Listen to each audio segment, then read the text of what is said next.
¡Quítese a la verga! Isaiah chapter 58 and verse 1.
Isaiah chapter 58 and verse 1. Cry aloud, spare not, lift up thy voice like a trumpet, and show my people their transgressions, and the house of Jacob their sins.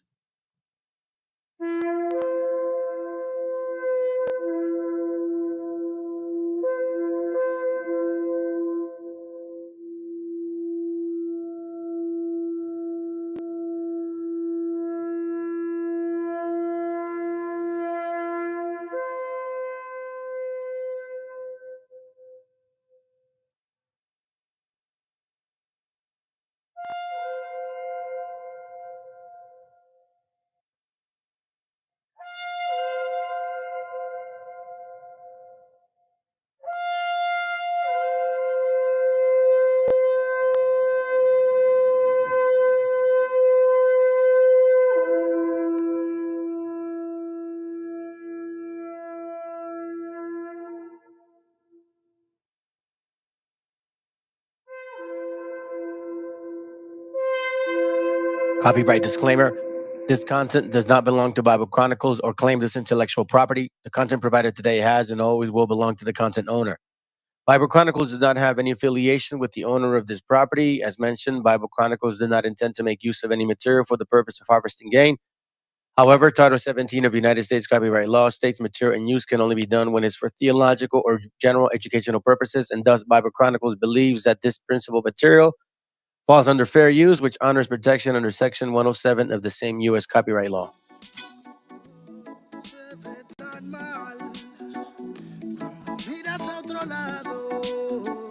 Los fantasmas del pasado no se detendrán hasta verte derrumbado. Peores lo hemos pasado. Andaba a golpes con la tristeza, me aportó riqueza, me otorgó sabiduría, pues se dibujaba en todas mis piezas. Yo con alegría le daba color después. La aguja sigue girando, tiempo parece burlar de mí. Dijo que sanaría esperando, pero creo que la espina aún sigue ahí. Con los dedos lo voy palpando. Cierro los puños, escapa de aquí. Agonizando, no me espera el tiempo, no voy a esperar por ti. Nuestras huellas en la orilla se han borrado por la marea. Si esas estrellas ya no brillan, las entiendo pa' que veas. Sea donde sea, bajo la tormenta o dentro de la odisea, donde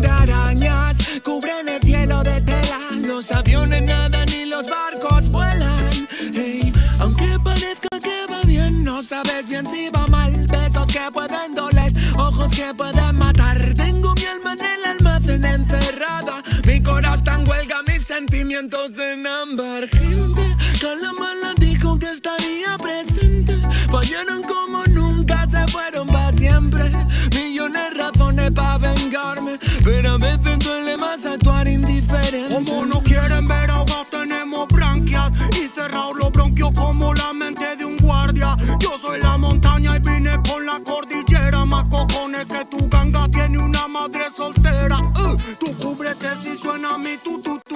A mí la tengo soldado fumando de su palulu. Ni un conjuro de grimorio me lo salva del velorio. Pa' tener pila valorio se matan vestidos de emporio. Y yo no quiero una pistola, estoy soñando que la vida que quería me llega a tiempo. Desde que yo la vi sola, loco ando. Vino a verme cuando el sol se estaba poniendo y se dejó una pluma y se perdió en la bruma. Nunca se despidió de mí, ey. Nunca se despidió de mí, ey. Vivo en un mundo que parece roto y sé que no, porque todo es perfecto y lo debo plasmar. Me fumo un trocolor tras otro y lo veo todo otro color. Me siento libre porque vuelvo a conectar. Mi gente sufre y no lo puedo evitar, más que dándole consejos siempre desde la humildad. Es su camino hacia la fraternidad. Solo puedo que enseñarles a respetar y amar. Con esta bendición como no voy a aprovechar. Los códigos que llegan los tenemos que aceptar. Si me reencarné fue para ayudar y no para malgastar mi tiempo en beneficio del mal. En la unión nace la fuerza y eso nos hace juntar las ganas que siempre tuvimos para iluminar a la gente que se le ocurra y la malla armonizar. Vinimos para dar fuego a la que no nos va a quemar. Arda y por dentro la llama, no puedo contener la ras. Churruscao el corazón, el armazón no puede llegar a pesarme más. Si abro la boca, tu tumba al suelo, me muelo a diario y sobrado de gas. Escupo ristas perfectas, paladas de versos eternos, no mueren jamás. Cuando acabe mi condena, me vi muy solo y perdido. Cada vez más negra la flema, más elegante el problema, pero planté cara a todos mis enemigos. Recuperé las ganas, las fuerzas y el garbo. Dedico requiems a mis diablos, que aquí estoy vivo de milagro. Delicadas flores crecieron entre los cardos. Me dicen vienes más delgado que de costumbre. Será de tanto que he bailado en el alambre, que a tanta pena es mejor no ponerle nombre. Llevamos la música en vena, nuestra sangre. Doctor viene a decirnos con mucha firmeza y gran convencimiento lo mismo que nos decía en el siglo XVIII el barón de Holbach, ¿no? Un filósofo francés de origen alemán. Si nos remontamos al comienzo, entonces hallaremos que la ignorancia y el temor crearon a los dioses. La fantasía, el entusiasmo o el engaño los adornaron o desfiguraron. La debilidad les rinde culto, la credulidad los conserva, la costumbre los respeta y la tiranía los apoya para que la ceguera de los hombres sirva a sus propios intereses.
Okay, here we go.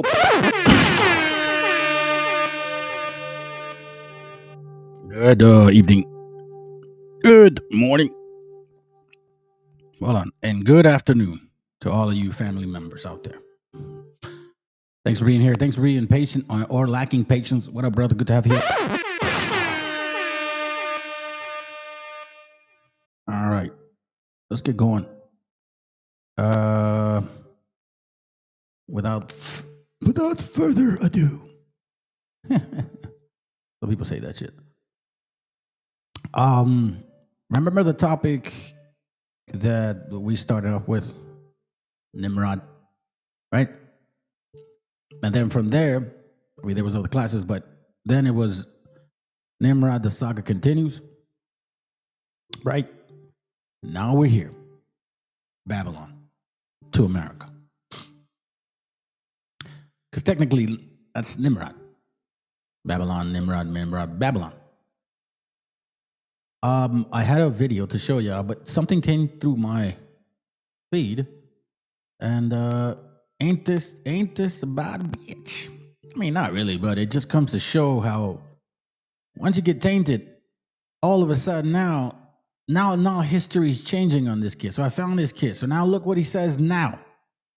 First, it was Moors were Phoenicians, Canaans. By the way, I found another link to prove this, the historical facts. But now he's saying that the term Indian was substituted for Moorish. Now, I haven't checked out the book. I'm not going to waste my time on it tonight. I will further go into the research later on. You know how I go. I'm going to look at the writer, who it's from, what year, and all that stuff that entails the, what exactly, why, where he said that. And then we'll dig deeper into it. But as of right now, I'm just going to show you. You can't trust people, bro. Know that in the early Americas, the term Moorish was substituted with the word Indian? Yes, and you can find the reference in this book called The Chronicles Indians, the Coast People of Texas, by a man named Albert Samuel Gatchett. On page 6, he describes a piece that was found in a museum in 1596 as being a Moorish hat. On this page, he goes on to state that in 1621, the word Indian was substituted for Moorish. On page 9, they also describe an Indian axe that belonged to a Moorish king. And remember, this is as described in 1596, more than 2 decades prior to the first so-called Africans arriving in Virginia. An Indian axe that belonged to a Moorish king. The question is, who is this king that this axe belonged to? This Moorish king. Well, if you didn't know, this Moorish king was actually Montezuma. And the reference is here. This weapon belonged to Montezuma II, king of Tim. Fam, what a dumbass. My bad. So basically, we found this young kid, but now he's preaching some other theory. Last time it was Moors, Phoenicians, which he brought a very good link to prove the fact. But now he's saying that the more... let me let him speak. In early Americas, the term Moorish... Basically, you just can't trust people. Eventually, they get turned. Was substituted with the word Indian? Yes, and you can find the reference in this book called The Chronicles Indians, the Coast People of Texas, by a man named Albert Samuel Gatchett. On page 6, he describes a piece that was found in a museum in 1596 as being a Moorish hat. On this page, he goes on to state that in 1621, the word Indian was substituted for Moorish. On page 9, they also describe an Indian axe that belonged to a Moorish king. And remember, this is as described in 1596, more than 2 decades prior to the first so-called Africans arriving in Virginia. An Indian axe that belonged to a Moorish king. The question is, who is this king that this axe belonged to? This Moorish king. Well, if you didn't know, this Moorish king was actually Montezuma. And the reference is here. This weapon belonged to Montezuma II, king of Tenochtitlan in Mexico. If you want to learn more about... First, it was Canaan, Phoenicia. With good sources. Now it's one book. I haven't dug into that book. I'll look into it, but I'm sure there's more to that than just what they reference. And which brings me back to this point, family. We're going to listen to this a little bit because, quite frankly, again, we're moving from Nimrod lineage to American so-called Anglo lineage, from Babylon to Rome, from the old Nimrod ways to Christianity of today. In fact, that Roman numeral up under there is 1776. In fact, that pyramid and all seeing that probably was never even seen visually by George Washington in his whole fucking life. But what do that mean? Why would a bunch of white boys, Masons, put a symbol of what they call the great architect. Remember, we already know, family, it ain't just white people. This is why, you know what I'm saying? Things are so deceptive. We just got to be mindful of who they are. Let's go. Again, this is not the topic. We're transitioning. I just want you to remember. Let's go. On their most commonly used currency, but then go out and call the risk of that 3/5 of a man. But then they were what they call Freemasons, so if you was only 3/5 of a guy, you couldn't get in it, even though it was yours to begin with. That's a whole nother story. Now, of course, Tony Browder, in the Browder file, everybody should have a Browder file. In the Browder file, he'll go through all of the things relevant to what's on the eagle and on the other side, the phoenix. Of course, it was drawn as a phoenix. Now, a guy named Manly Palmer Hall, who is an expert, old white dusty guy who died recently, is an expert in Masonic writings, once wrote a book called The Secret Destiny of America. And in that book, and he's known for writing over 2,000 different Masonic books, in that book, he talks about the pyramid and the all-seeing eye, but most importantly, he shows that that phoenix is in fact a phoenix and not an eagle. That's important because the phoenix is a bird that has a 500-year relationship, mythical African. 500 years seems to coincide from 1492 to 1992. The dumbest people on the planet in 1492 thought the world was square. They were so dumb. But by 1992, the dumbest beast, cave-dwellingest, evil, contempt for God, contempt for nature, hate for the direct descendants of God Almighty has risen. Once again. Now, the reason I share this, family, is because, you see, both of them are playing, let's say, you know, that board game chess or checkers, you know, black and white. It's like a tether ball, you know, bouncing it back and forth, all imaginary. So this is the book, the link that not this specific link, but I looked for another one, and it's basically History of the Wars, book 1 and 2, volume 8.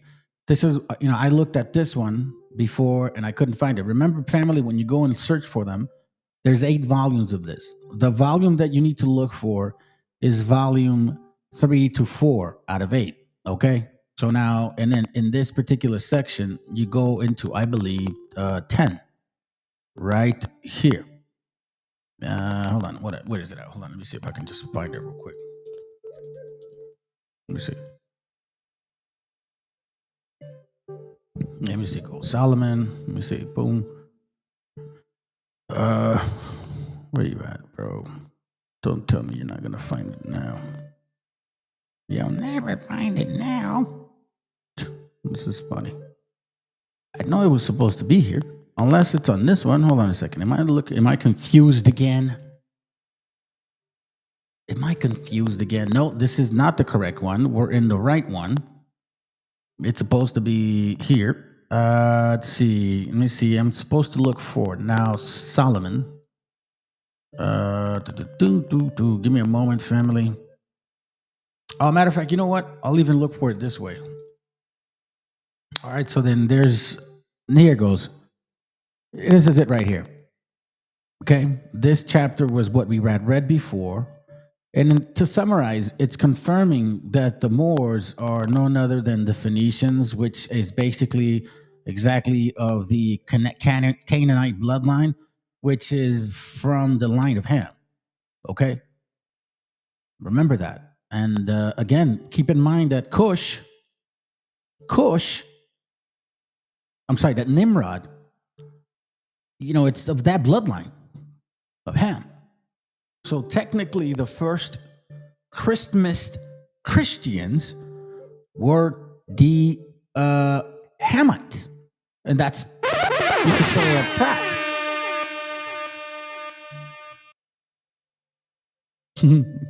Brother said you got a headache.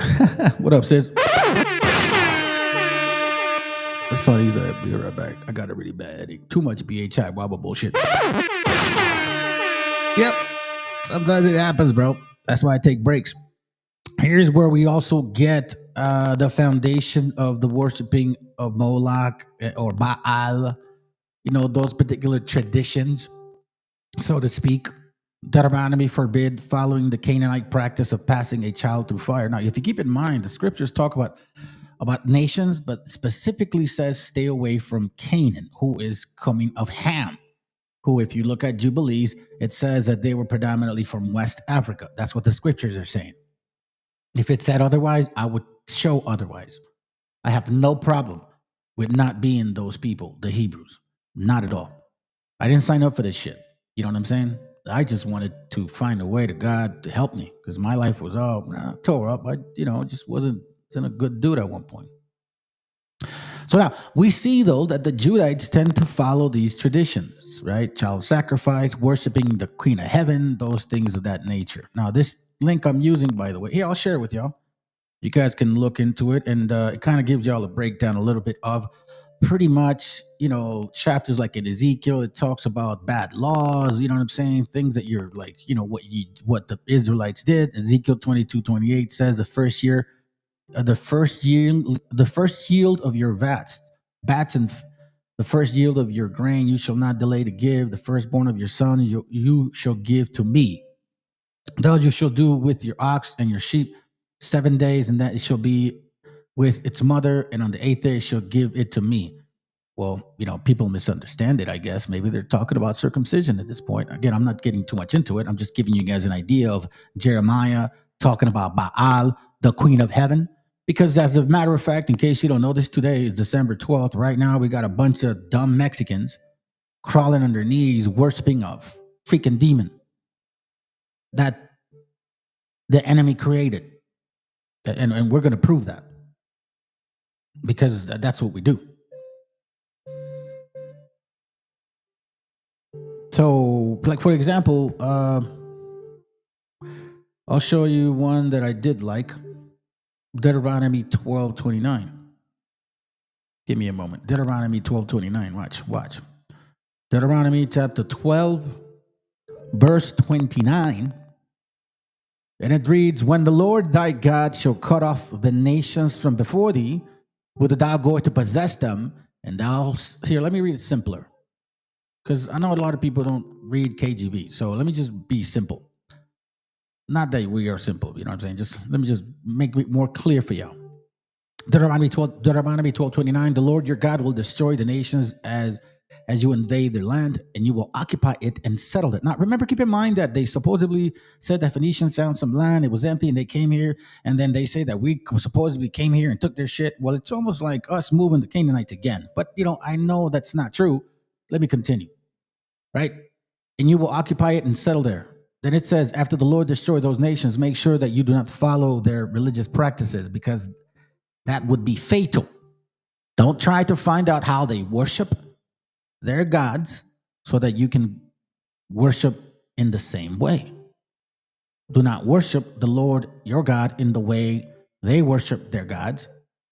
For the worshiping of their gods, they do all the disgusting things that the Lord hates. For example, or they even sacrifice their children on the fires on their altars, their firstborn.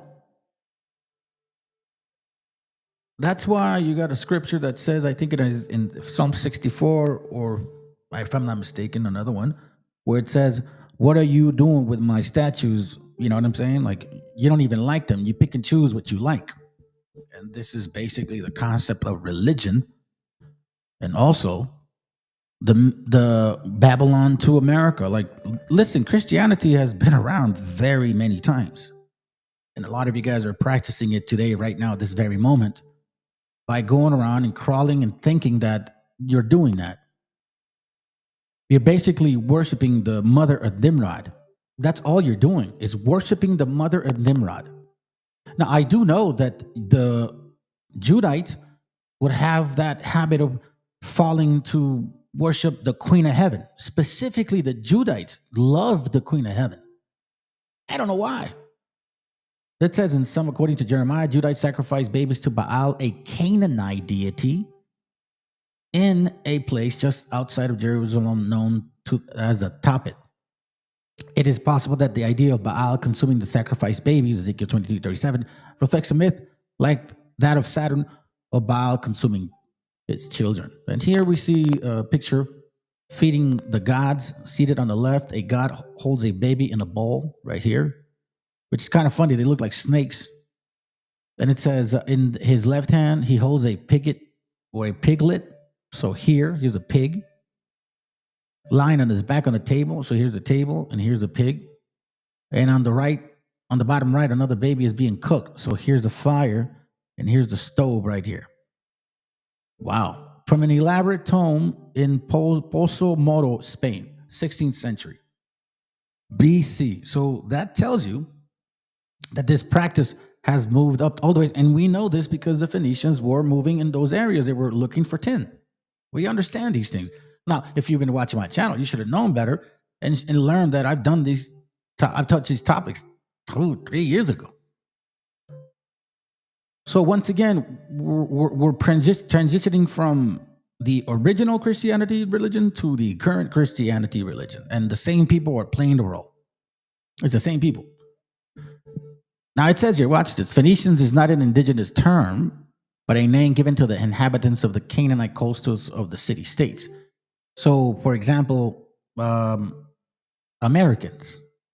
But in reality, you are this, you are that, you are that. Now, it's interesting that it says Tyre, Zidon, and Biblios. Biblios is it comes, I guess, in a way, translated by the Greeks. But isn't what they call that the Bible? Now, I know that if you look into the word Bible, it has a very crazy understanding of it.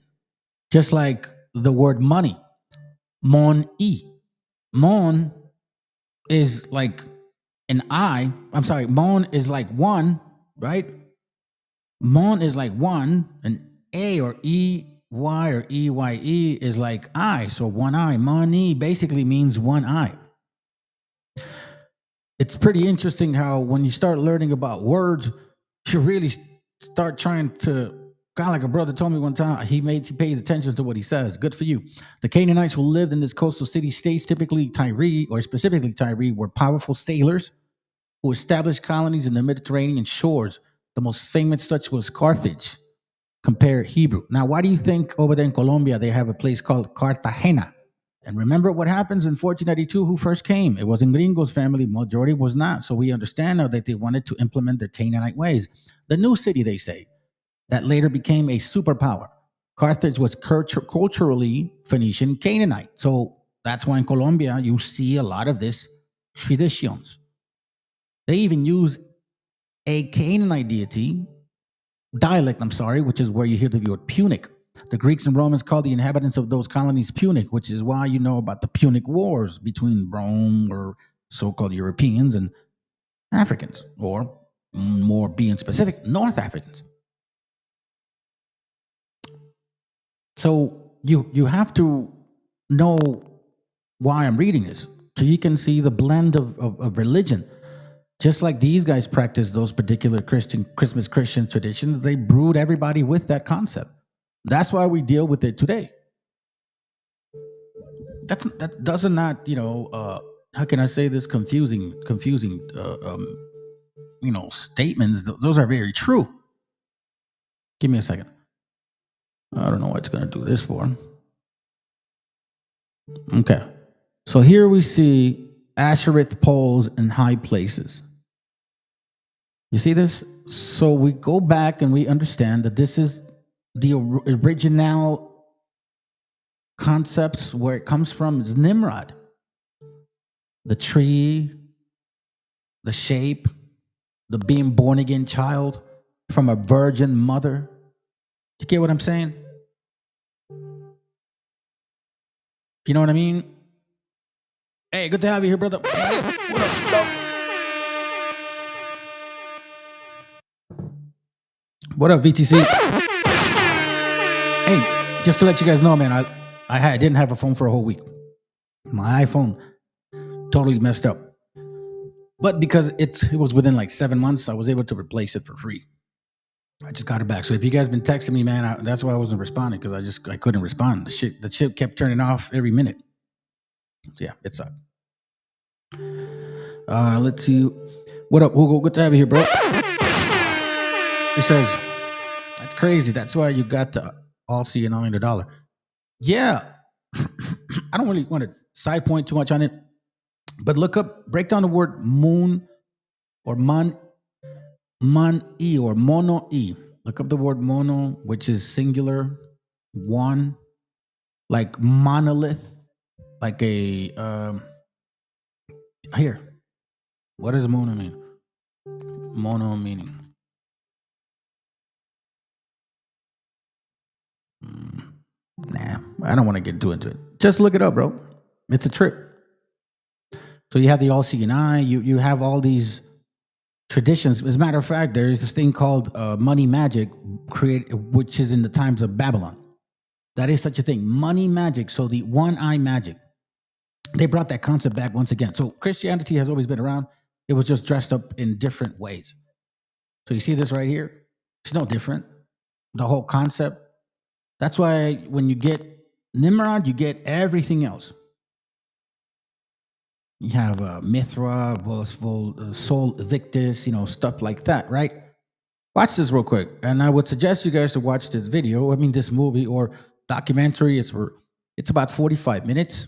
It's on Prime. Check it out.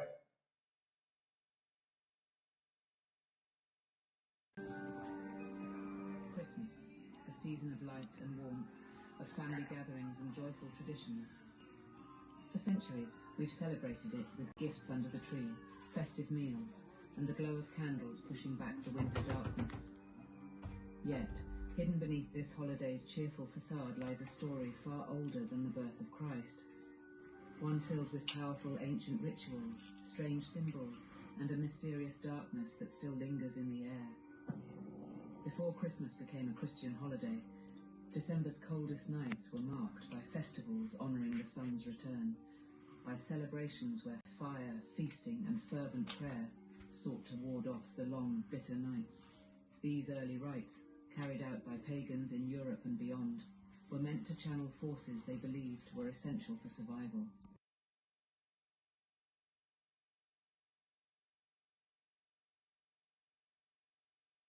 Apologies, I recorded it off the TV.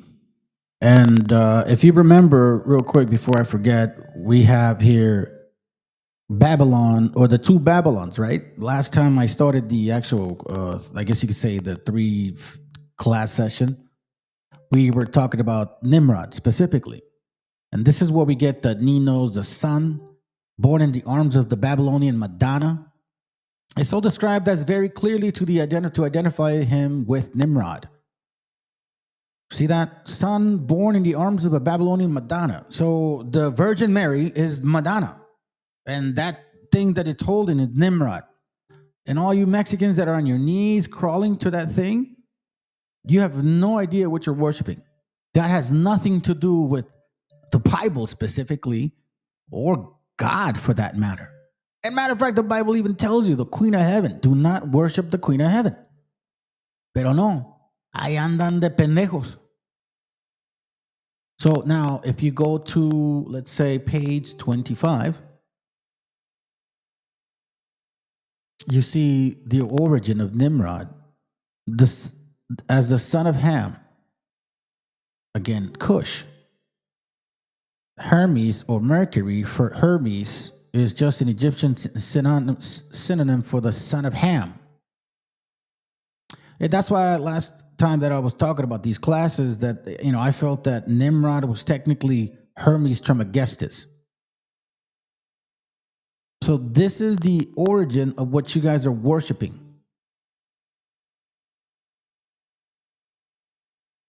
The originators of Christianity were Hamites. You guys are following Hamite tradition. And that's not just some people, that's everybody, for the most part. Look at this right there. What does that look like? Some Roman type of statue. This is what you guys have think, oh, I don't worship that. That's not Christianity. No, everything about Christianity is this. Here we have, for example, page 47, the origin of the importance attached to the spouted fawn and its skin has evidently come to us when Nimrod, as a leopard tamer, began to be clothed in the leopard skin. Now remember, keep in mind that Asher talks about Ham giving a particular garment to Cush. No, Ham stole the garment from his dad Noah. Ham then in secret gives it to Cush. Cush loves Nimrod, then Cush gives Nimrod his garment. Joshua talks about this, and that garment was what made him mighty. And this garment apparently is a leopard skin, kind of like the movie Noah. He has that strip of like a snake skin, kind of that concept, as a trophy of his skills. Right? This is what you guys are following. It's look, it's striking to me that, hold on, where is it at? I saw it right now. Now let's continue. I want to show you this real quick. Oh, here it goes. It says here. We'll start right here. Page 53. For this, as a mighty benefactor of mankind, this individual was deified, right? Deified, and up to the moment that Christianity was embraced, the deluded inhabitants worshipped him as the elevator of the heavens. See this? This individual was deified, and up to the moment that Christianity was embraced, the deluded inhabitants worshipped him as the elevator of heaven. But then did that change? No, because guess what? You're still celebrating Christmas. And I mean like doing the fucking tree and all that. You said, some of you guys say you're not even religious or Christian, but you're celebrating Christmas. That makes no sense to me.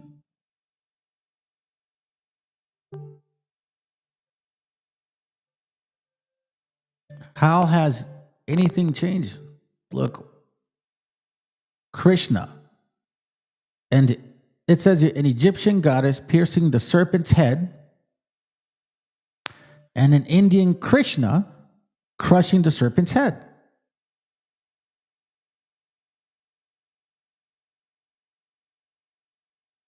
We're talking about 100% pagan traditions. And now everybody just seems to ignore. Look, there goes the little dove, which is very typical of the Mithras as well.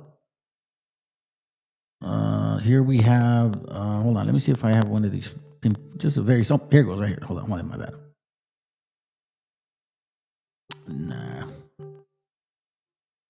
I'll talk about that another day. Now we see also, then it'd be, here's the egg. And then now we're going to run into, sorry I did it this way, family. I just wanted to make sure I didn't miss any highlights in between. I wanted to show you guys this page. Where are you? Come on, dude. Come on. My bad. Better get to it, homie. Hold on a second, family. It was right here. Now that's Cupid. Man, I was looking for the baby. Okay. Well, before I waste any more time on this, oh look, good example right here, fam. Look at the crosses here. Look at how they've been used. You have the cross, then the half moon, then the full moon, like a crescent. Hail, O cross, triumphal wood, true salvation of the world. Among trees there is none like thee in leaf, flower, and bud. The tree of life, so to speak, in the office of the cross. So worshiping a cross, worshiping a wood, worshiping a tree is very Nimrodic. It is certain that the X was the symbol of the god of Ham. Maybe like Malcolm X. Let me continue with this so I don't lose track of these things. But now we're going back to just to cover pretty much the traditions of men, the origins of Christmas customs, digging in the Bible's ancient OG. Here we see a tree worshiping concept, right? And then also worshiping Arsharith, the queen of heaven. We know what that looks like. We know what that is. We understand now this concept that it's a mythology. That's like, you know how they created the concept of Jesus and they put that crown around his head? It looks just like that. And like I said in another class, it looks just like the background that they have in the Vatican. Now, before we go any further, let me show you this real quick. Then this is what I mean. Because again, we're looking at Roman, Greek, Middle Eastern, all the way to Babylonian religions. It has not really changed, except the fashion. That's really what's changed. A la Morenita del Tepeyac, a la Virgen de Guadalupe, platiqué con Giancarlo Lozano, el alcalde de Gustavo Madero, demarcación anfitriona de este emblemático evento, que es uno de los más importantes para todos los católicos a nivel internacional, y aquí le presento esta entrevista. Oigan, y como cada año se pone en marcha un gran operativo Basílica en este momento 2025 y estamos con el alcalde de Gustavo Madero, Giancarlo Lozano. Alcalde, ¿es la segunda vez que te toca? Pues bienvenidos a tierras maderenses, bienvenidos a la Casa de la Basílica de Guadalupe. Muy contentos hoy, entre el 10 y el 15 de diciembre, esto se vuelve la Casa de México. Exactamente. Oye, ayer ya vimos que le cantamos las mañanitas a la Virgen Morena, muchísimos mexicanos, y hoy te se espera cómo nos ha ido en estos primeros días de este operativo Basílica y en qué consiste este operativo. Pues va a ser el más grande. Desde el 10 recibimos, nunca en el día 10 habíamos recibido tantos visitantes. Estamos rompiendo el récord, vamos a cerrar con 13 millones de visitantes, con 13 millones de mujeres, de hombres, de jóvenes, de adultos mayores que vienen con mucha fe a ver a la Virgen. See this? You see this BS, family? It's no different. It's no different. It's no different than worshiping Moloch or Baal, the queen of heaven.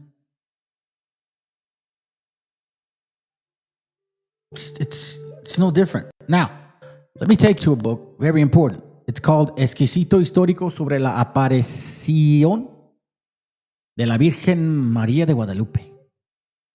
Para que vean, escuchen bien. This is in, matter of fact, let me see if I can do this. I'm going to do something. I'm going to do y'all a favor. Let me see. Translate from Spanish to English, okay? So you guys saw that I copy and pasted all that, okay? Watch this. I'm going to copy and paste all this so you guys can see what it says for you guys that don't speak Spanish. It says here, falsedad de la aparición de la Virgen de Guadalupe, meaning the falsehood of the Virgin Mary appearing. Watch what he says. On the right side is in English. You guys can see. Okay? It says, all the authors who deal with the apparition say that the Mexican Catholic agree that when Juan Diego unfolded his tilma, the flowers fell and the image of Mary appeared painted on it. These authors, we say, lack common sense, or they believe that Mexico would always be a nation of friars, for naturally the Indian would have unfolded his cloak to display the flowers, not let them fall. The commoners of the Tolpetlac were instructed to let the flowers fall and show what was painted on the ayate. It says, what they say the Virgin gave to Juan Diego as proof that she was the mother of God were the flowers, and neither did the Indian make Sumarraga pay attention to them, nor did the bishop show any appreciation for them. What was interesting for Friar Sumarraga was to present the image that had been created as coming from the heavens. On a canvas measuring 1 bara and 24 inches, the image painted, this is the small for an Indian tilma, right? So as you can see that. Then it says here, just so you guys can see that we're going to translate it. Because these things have to be proven. Let me see if I can just highlight all this here. Boom. Then it says, following from Indians, and it should be noted that it was not Juan Diego's clock that was painted, but on the coatings prepared for that purpose. It is not ayate because that it woven with maguey threads.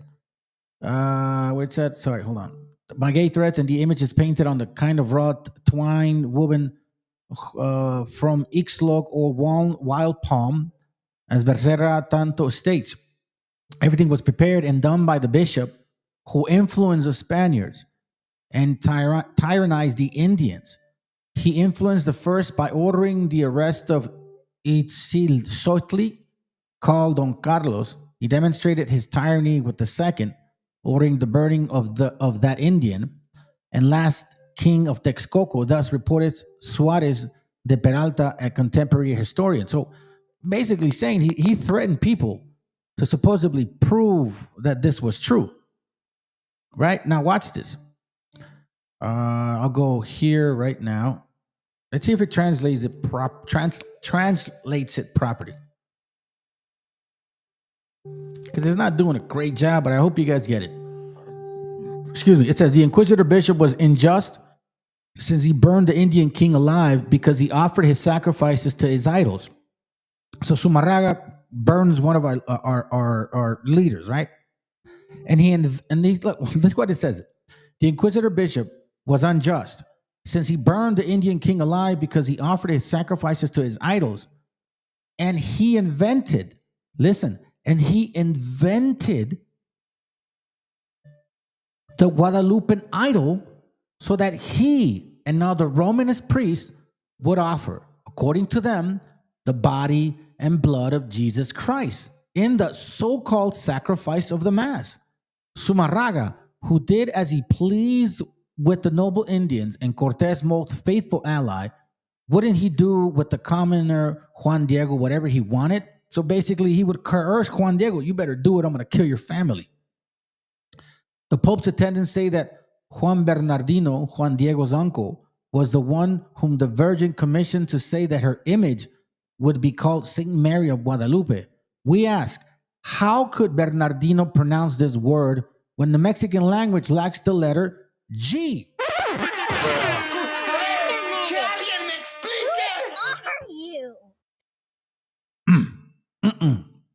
This term was given by Fray Juan Diego Sumarraga as a reminder of Spain. It is an Arabic name which has Gaud or Guad as its roots. So basically the word G como Guadalupe or Gua como Guadalajara or Guadalupe, it's not even a Spaniard word. It's not even a Mexica word.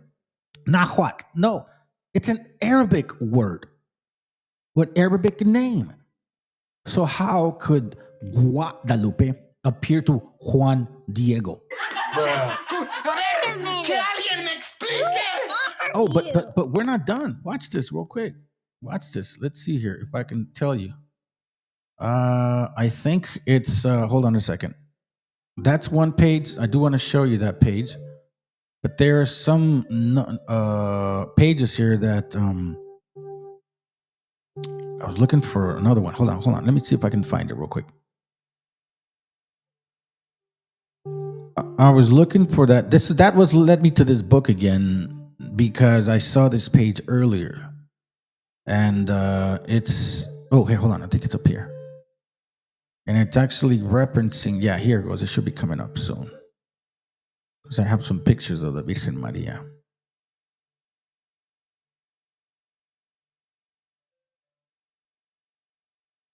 Who is that? Me.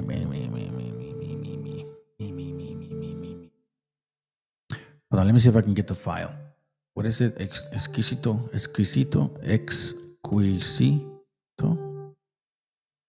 Oh, no, Virgen. Let's see if it's this one. No, it's not that one. Un momento, por favor. I don't want to miss any of this, family. I think it's important to show you. If not, I'll continue. Because I had this page bookmarked, but honestly, I forgot to mark it down again. Let's see if I can get you here. See, it was already on the subject way before. What I do is I put myself reminders of these pictures. As a matter of fact, I know what to do. Hold on. Hopefully it still works, because even this phone's been acting weirdo. Conquistadores. Let me see, will it show up? I think it's this one. No. Let me see, hold on. That's not it. Los siete no tampoco. I'm looking for a page here. This is it right here. Okay, I got it. Okay, here it goes. Yes, sir. Hopefully I can connect it. Okay, so it's from the same book. Okay, it's just that I could not recall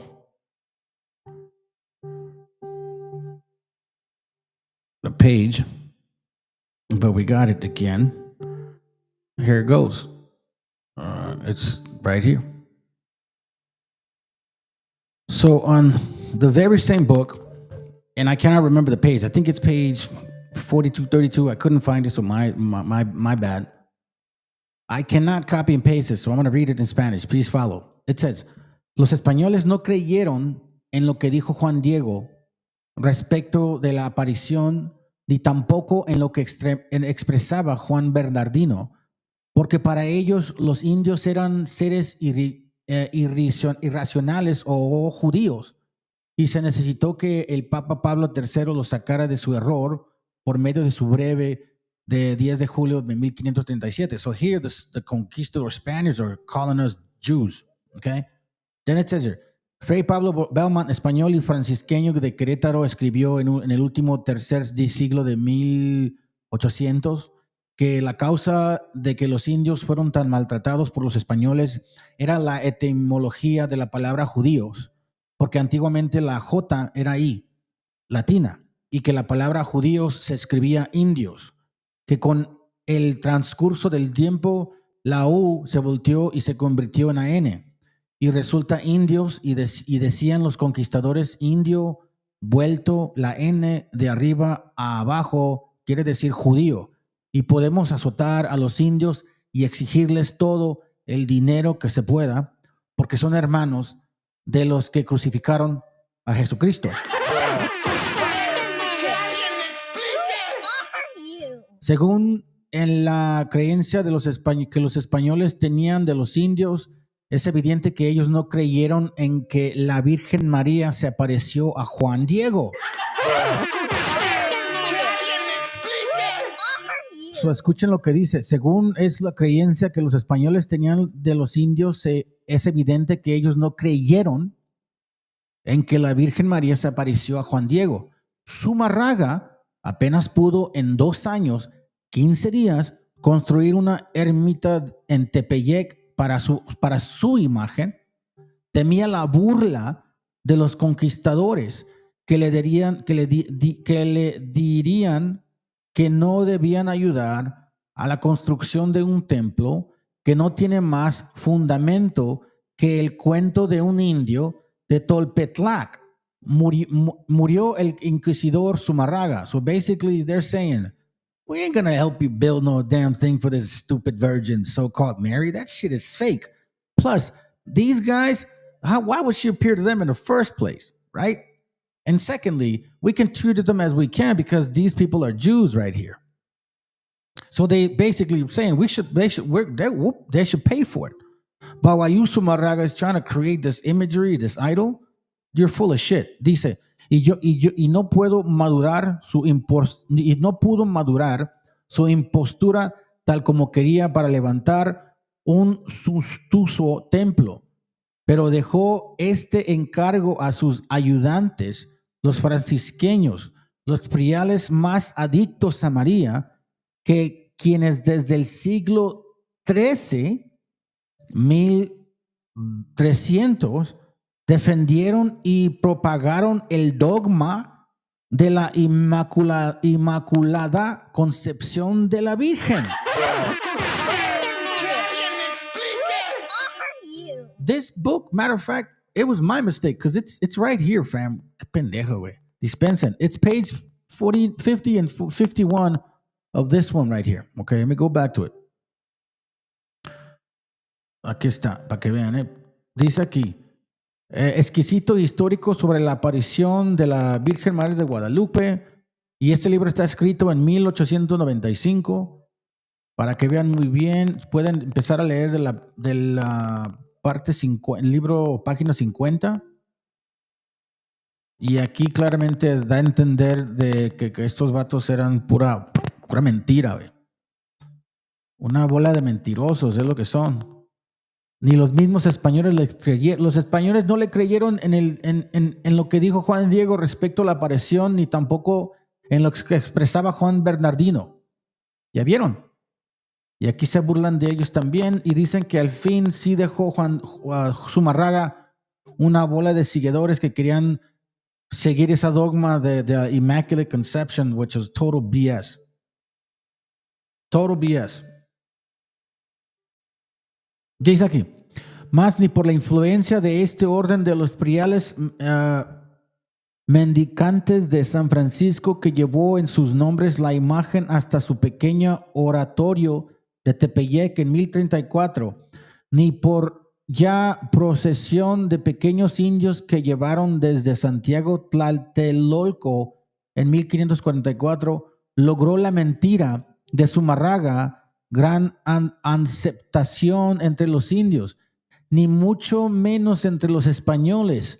Casi 90 años estuvo la imagen de Guadalupe en su ermita, hasta que en 1622 el arzobispo de México, Juan de la Serna, lo construyó y lo dedicó a un templo más grande.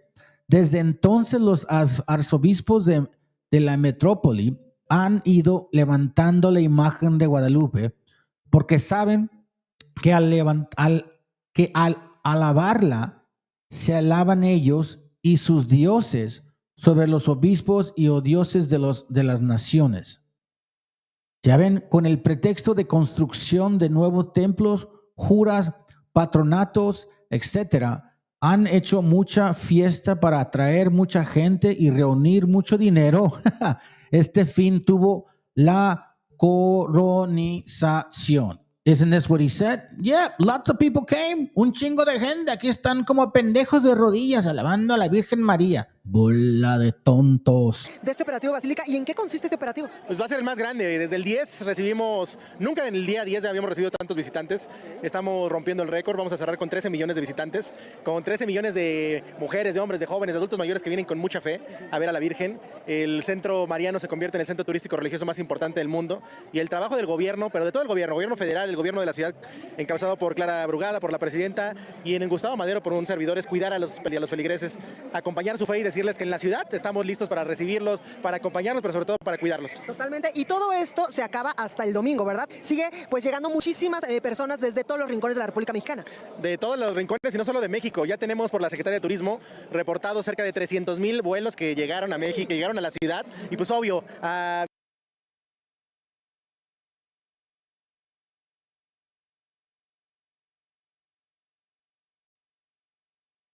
had the best maps called rudders to get in, but then the British showed up, and the East India Company, they brought in all the opium, and they used it to take control of local towns, the gangs, all of it, and basically break the country up in pieces and in the imperial dynasties they had. So the Chinese say, the communists today, yeah, we're shipping fentanyl in and killing millions of you, deserve it. And you're like, most of us don't even have ancestors that were in British intelligence doing that. You think people delivering opium on ships into Hong Kong and stuff knew that? I mean, we're guilty. Oh, okay, but see, that's the mindset. So I use the China example as just another known example. So there is a wide swath of rabbinical belief in Israel and world Jewry. I mean, you just go watch it. You just type into X or anywhere. Rabbis talk about how Europe's the new Rome and will be destroyed by God's judgment for what Titus did in 70 AD, sacking Jerusalem and destroying the Second Temple. And it's like a constant beef, like it happened yesterday. Rome was destroyed in 410 by the Germanic hordes. Constantinople fell 500 and something years ago to the Muslims. There's been no Rome since then. Istanbul, formerly Constantinople. So the 99% of Europeans don't even know anything about Constantinople. They don't know anything about the Roman Empire or the Visigoth chieftain Alaric and the sacking of Rome in 410. They don't know about Titus. They don't know about Pompeo. They don't know about the Roman emperor ordering Israel destroyed. But Benjamin Netanyahu does. And the rabbis teach that Europe and America is the new Rome and that we must be destroyed for our sins in 70 AD, destroying the Second Temple.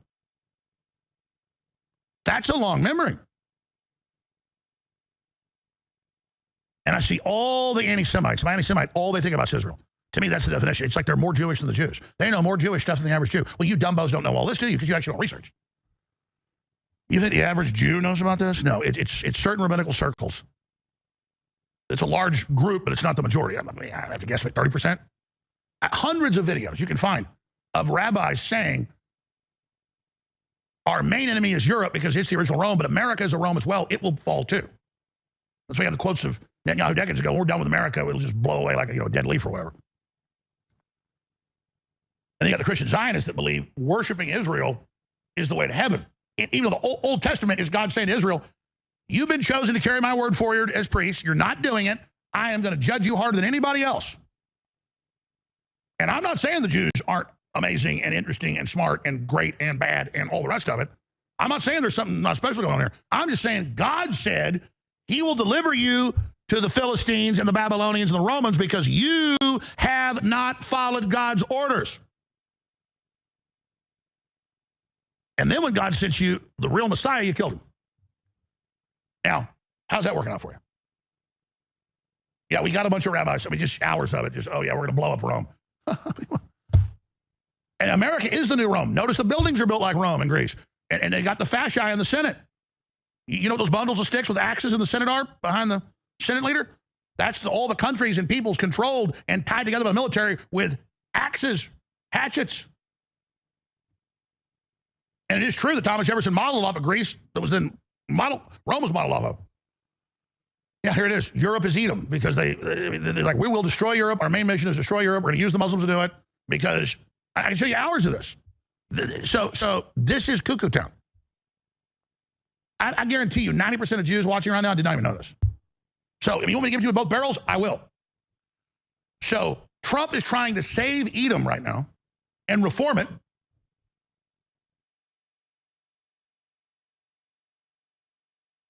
Guys, hear that? He said Trump is trying to save Edom. They're finally admitting Esau, the sons of Esau and daughters of Esau are finally admitting who they are. Muslims do it because, like it says in the scriptures, man, they would get exposed. They would get exposed. When you start paying attention to these things, it's like they have to admit it now. They have to face the music. For so long, they've been running from who they are. They're claiming that they know the Bible, but they would never say who they were.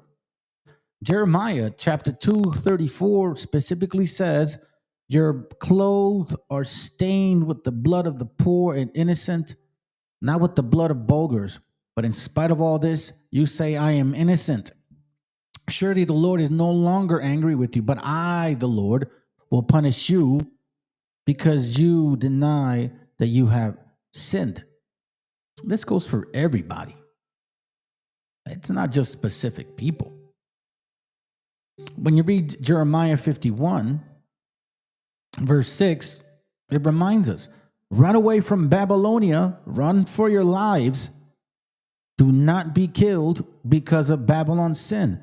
I am now taking my revenge and punishing it as it deserves.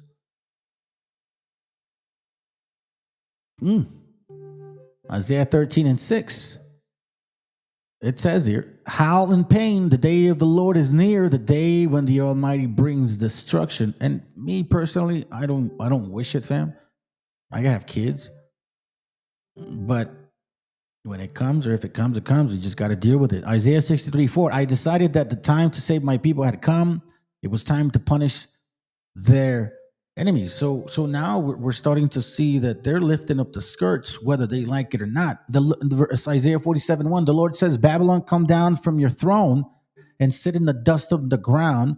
You were once like a virgin, a city conquered, but you are now soft and delicate. No longer, you are now a slave. This is why they're retaliating with Venezuela, Colombia, Mexico. When somebody's desperate, they do desperate things because they know it's about to be done. It says, turn your millstones, grind the flour off with your veil. Strip off your fine clothes. Lift up your skirts to cross the stream. People will see you naked. You will see you're humble and shamed. They will see you humbled and shamed. I will take vengeance and no one will stop me. No, he says that, right? But there's one thing of them saying it, even though they're the same people, bro. Like seriously, the same people that look like each other are claiming that they're not each other. Shut up. I can show you hours of this. So this is Cuckoo Town. I guarantee you 90% of Jews watching right now did not even know this. So if you want me to give it to you with both barrels, I will. So Trump is trying to save Edom right now and reform it. And no doubt from what I've seen, the big tech companies, all of it, went from trying to suppress anti-Israel stuff to supercharging it to create this conflict. Next is the false flag against the Jews. You can just put it together. You guys are hearing this, right? He's admitting that they are Esau. He's admitting that they are Esau. Remember the classes that I showed you guys about Woden and Odin and Kaz, the deity of the Edomites? I showed you these things, and I've been saying it for quite some time. They cannot run away from who they are. Finally, they're actually admitting it, that this is the fourth Rome. But are you smart enough to get this, people? Now you know why they want me off the air, because I know. And I would tell the Israel lobby, and the Chicoms are onto you. Oh, we've been saying that shit on YouTube for a while.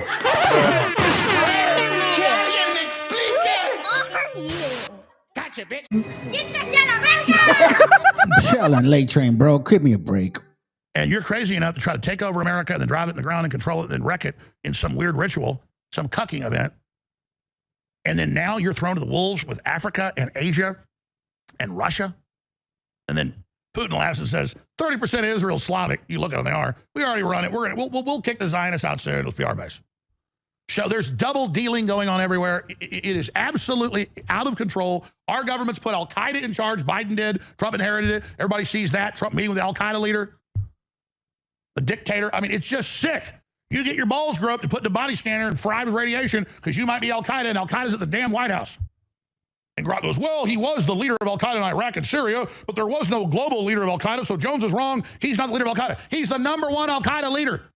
He runs 2 countries. The point is he's Al-Qaeda.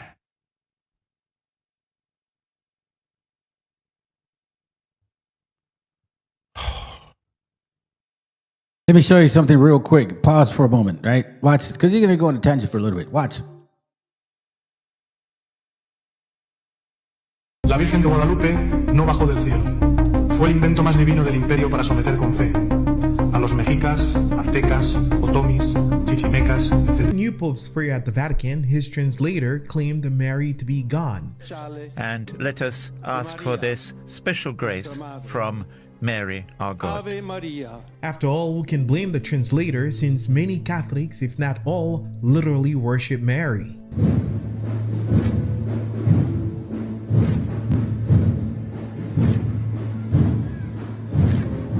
The worship of any other than the true and living God is to worship a demon. You don't get to God by making an idol and doing the best you can. The Roman Catholic Church teachings and doctrines will not lead you to believe otherwise, because they elevate Mary at the level of deity. If her eyes are upon you, your salvation is assured. Now, think what that means. It means if she turns her gaze from you, you're toast. Lucifer is a Latin name, given to Satan, by the Vatican. The Vatican's Douay-Rheims Bible commentary calls Lucifer the prince of devils. The Hebrew Bible simply calls Satan a false angel of light, a shining one. Lucifer in Latin means light bearer, not morning star. Satan Lucifer operates right under St. Peter's Basilica, in Mausoleum U, of the Vatican necropolis. The Vatican depicts Lucifer as a white rider, on a white horse, as described in Revelation 6:2, the Roman Antichrist beast, conquering the world with false peace. Every Easter, their Pope invokes Satan, right above Satan's office, under St. Peter's Basilica. Flammas eius, Lucifer matutinus inveniat. Ille inquam Lucifer qui nescit occasum, Christus filius tuus, qui regressus ab inferis, humano generis serenus illuxit, et tecum vivit et regnat in saecula saeculorum.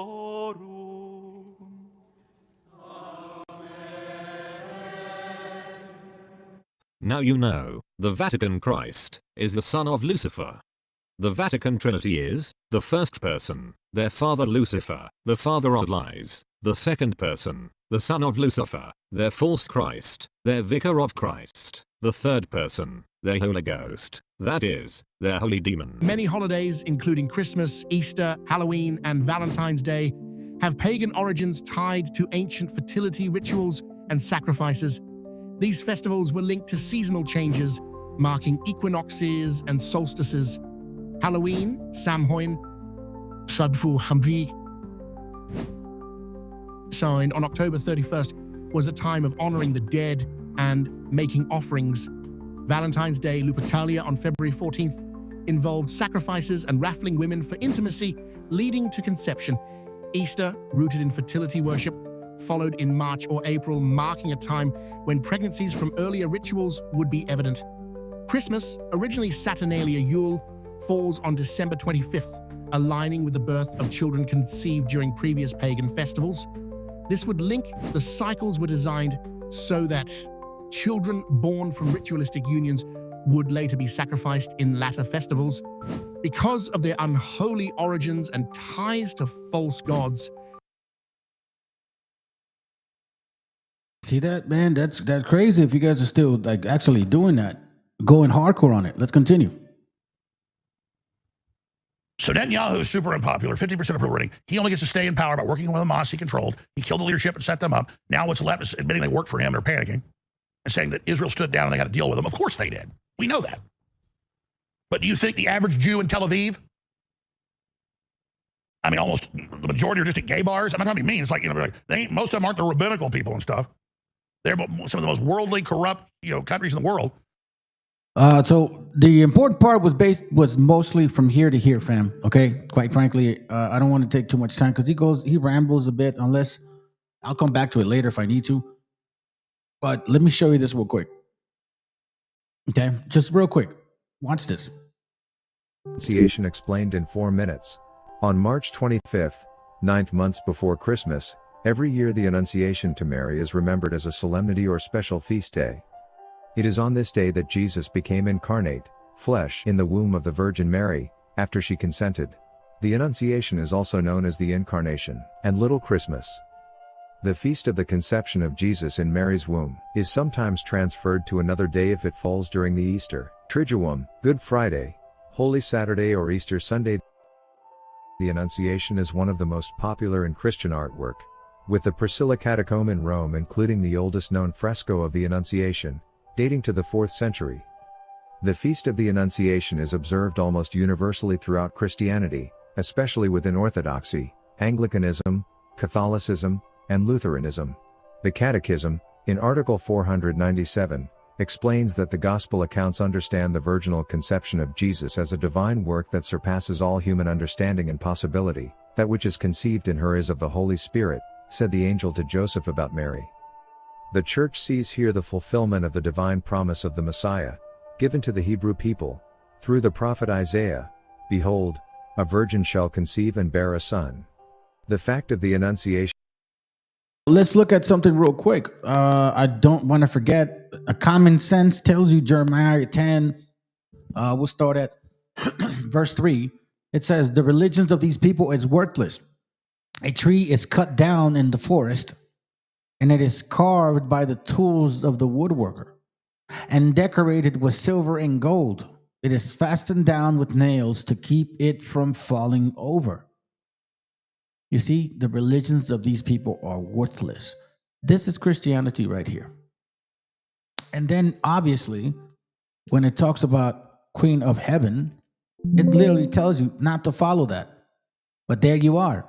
Jeremiah 17:18, the children gather wood, the men build fires, and the women mix dough to bake cakes for the goddess they call the Queen of Heaven.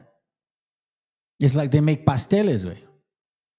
They also pour out offerings of wine and other gods in order to hurt me. Jeremiah 44:17 says this: we will do everything that we said we would. We will offer sacrifice to our goddess, the Queen of Heaven, La Reina de los Cielos, and we'll pour out wine offerings to her. Do you want to know? I can look. La Reina de los Cielos. Watch this. Jeremiah 44:17. It says, por el contrario, seguiremos haciendo todo lo que dijimos que haríamos. Seguiremos ofreciendo incenso y ofrendas de vino a la Reina del Cielo. You can't make this stuff up. Necios cabrones, eh? Necios, güey.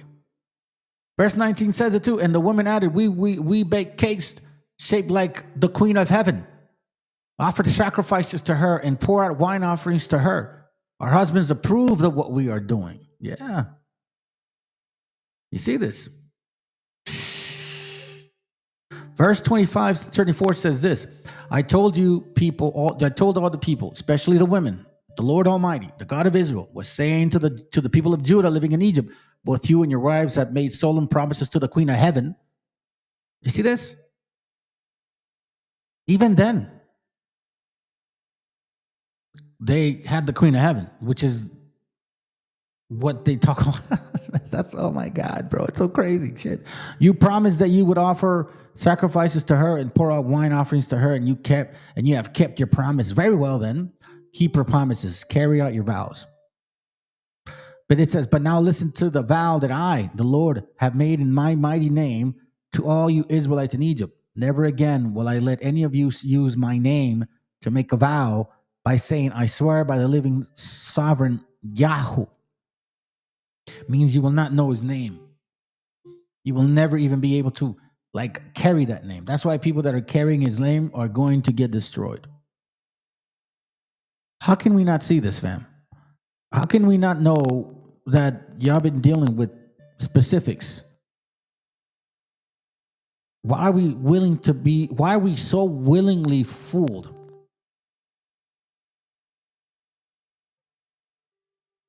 And like the brother sent me a video just now they want calls for unity. So now these priests, watch this now. It says here that Pope Leo calls for Christian unity in historic doxology with Orthodox leaders. So that now they've never communicated like this in this way. Let me speed it up. Let's see what they say real quick. This guy talks really slow, so I may have to put it here. Let's go. Of a lake where so many centuries ago saintly men walked upon and founded the very bedrock of our faith. We believe that this first voyage will be a blessing upon your papacy, since you chose to begin it with this pilgrimage to Nicaea. In the Orthodox Christian liturgical tradition, before a cleric participates in the sacred mystery of the Divine Eucharist, he reads a prayer known as Keros and venerates the icons of Christ and revered saints as a form of receiving their blessing to serve the liturgy. Therefore, in our tradition, we would say, you came to take keros, strength and fortification, from the sacred site of Nicaea, as you begin your papal ministry, marked by the willingness to serve the Lord's call towards Christian unity, which we find to be necessary more now than ever. It is our common responsibility to work for and be eager to maintain the unity of the Spirit in the bond of peace.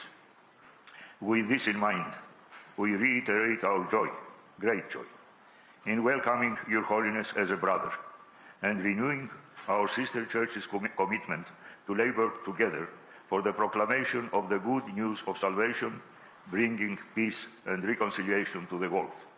We embrace you fraternally in Christ. Christ is in our midst.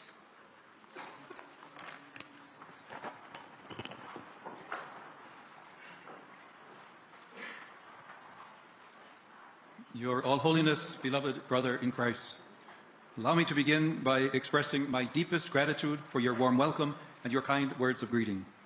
I likewise thank the members of the Holy Synod, together with the clergy and faithful, with whom we are sharing this evening. I got you, sis. A ver, que alguien me explique. Straight up, man. We're going back to those times now? Is that where we are today now? Prayer. Upon entering this church, I experienced great emotion, for I am mindful that I am following in the footsteps of Pope Paul VI, Pope John Paul II, Pope Benedict XVI, and Pope Francis. I am also aware that Your All Holiness had the opportunity to meet my venerable predecessors personally and to develop a sincere and fraternal friendship with them based on shared faith and the common vision of many of the main challenges facing the Church and the world. I am certain that our own encounter will also help to strengthen the bonds of our friendship, which already began to deepen when we first met at the start of my ministry as Bishop of Rome, especially during the solemn celebration of the Holy Eucharist, at which Your All Holiness was kind enough to be present. Yesterday, and again this morning, we experienced extraordinary moments of grace as we commemorated, together with our brothers and sisters in faith, the 1700th anniversary of the First Ecumenical Council of Nicaea. By remembering that highly significant event, and inspired by the prayer of Jesus that all his disciples may be one, we are encouraged in our commitment to seek the restoration of full communion among all Christians, a task that we undertake with God's help. Compelled by this desire for unity, we also prepare to celebrate the memory of the Apostle Andrew, patron saint of the Ecumenical Patriarchate. In this evening's prayer, the deacon addressed to God the petition for the stability of the holy churches and for the unity of all. This same petition will also be repeated in tomorrow's Divine Liturgy. May God, the Father of our Lord Jesus Christ, have mercy on us and indeed fulfill that prayer. Thanking you once again for your fraternal welcome, I would like to extend to Your All Holiness and to all those present my most fervent good wishes as you celebrate the feast of your patron saint.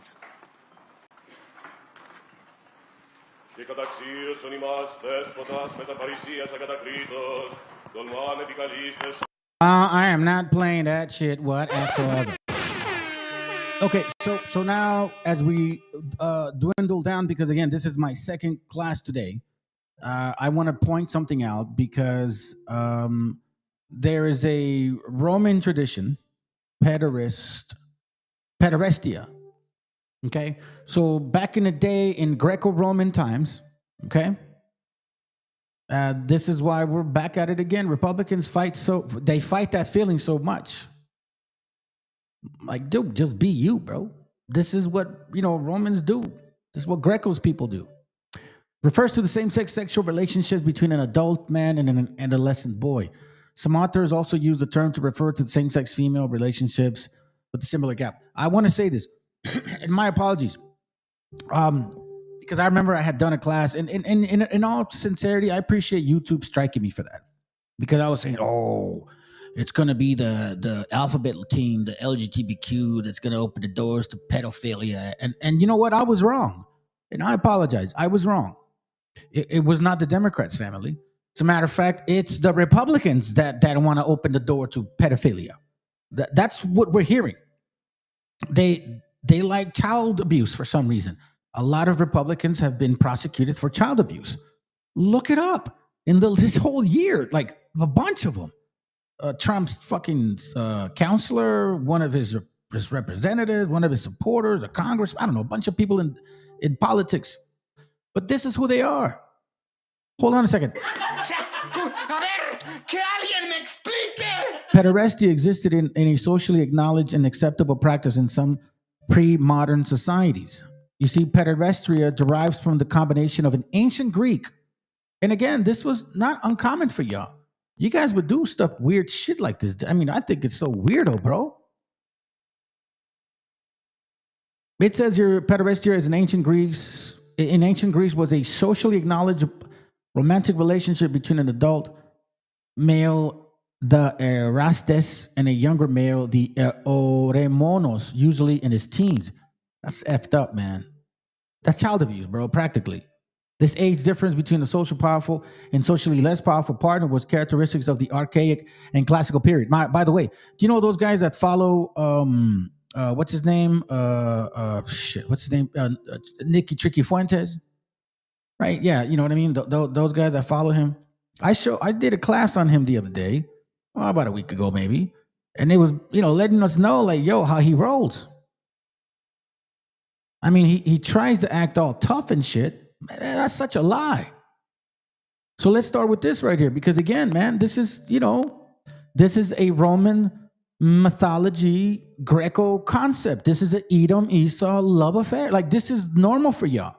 We just heard Alex Jones say that you guys are the Edomites, that this is Rome again, Greco-Roman again. I don't know why you're fighting the feeling. This is about Benny Johnson and Milo Yiannopoulos. They appear to be tiffing over the weekend.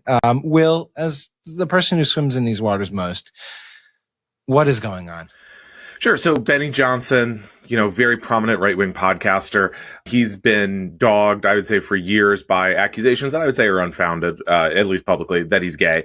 And Milo Yiannopoulos, kind of longtime right-wing provocateur. Well, we'll get to that, Tim. We made it a minute. Unfounded. I was with you. The word unfounded felt a little far. Then, maybe okay. You could say disputed. I would say disputed. Let's say disputed. Basically, this dude here, and I'm hold on a second. This one here, Benny Johnson is gay. This guy here called him out. So this guy is, I guess he's gay, right? And he said that he was crying. Watch this. And again, Benny Johnson. Listen, you guys want to hide behind Christianity and all your bullshit. You want to call people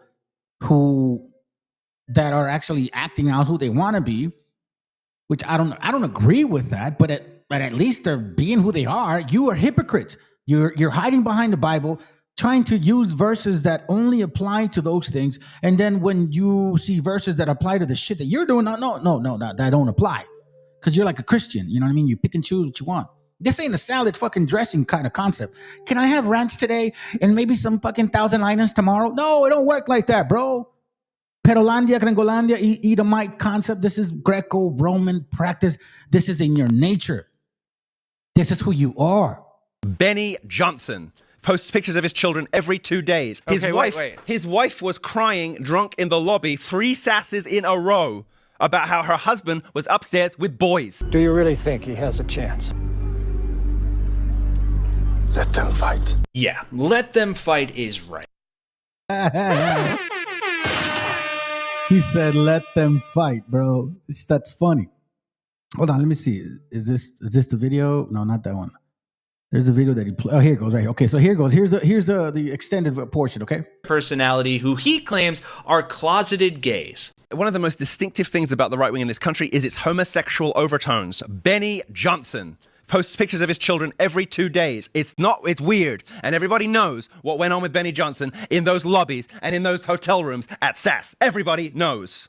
I don't know what you're talking about. Men. Younger men, not underage. At least I don't know that. His wife was crying drunk in the lobby 3 sasses in a row about how her husband was upstairs with boys. Come on. Go ask her. Come on. Go ask her. Come on, Milo. Go ask her. Milo, aren't you ever scared of getting sued? You say some crazy... I'm sitting here like I am humbled by the Lord. That guy, like, Hold on, here it goes. Fuck that puto. Fuck that puto. Let me tell you. Let's continue. And your ability, audacity, there's no teapots in this room right now to express how I feel. George, I have said these things about people for 20 years and never once in my career been sued. I've issued 3 corrections in my entire journalistic career because I get my facts right, and people know that they do not want to go through discovery. Actually, I want to say this. I've never been sued for anything I've ever said about anyone. Yeah, we will get to the suing stuff in So here it says, I am duty bound to take action to protect my family against those who maliciously defame and attack us. More to come out soon, blah, blah, blah, blah, blah. So obviously he tries to show face. You know what I'm saying? This dude, he's a podcaster. He's a self-proclaimed gay man. And watch what he says. A male-on-male encounter with Benny Johnson. It's been alleged. It's not something I'm interested in. All I'm proving is how Christianity and Sodom and Gomorrah concepts and blah, blah, blah. And I don't, you all live how you want to live. I am pointing the hypocrisy of certain people that claim they're Christians, all about the Bible. And, oh, I love my wife, but in secret, y'all are technically practicing sodomy. It just comes to show how Roman, again, Edomites always want what they gave up a long time ago. The birthright. That Benny Johnson, who likes to parade around his children like props. Look at me. I'm so straight. I've got kids. I'm just a dad. It turns out that Benny Johnson is either gay or bi. Now, we have some posts here from Milo, who has alleged this sounds like someone we know. Which happy-go-lucky podcast host gets trashed and has sex with young boys in the latter's hotel rooms at Turning Point conferences, leaving his wife weeping in the arms of other men downstairs amid the 8-pack leaflets and trestle tables. We also know that Benny Johnson looks at gay-related. So the way that he got caught was apparently he posted something like this, right?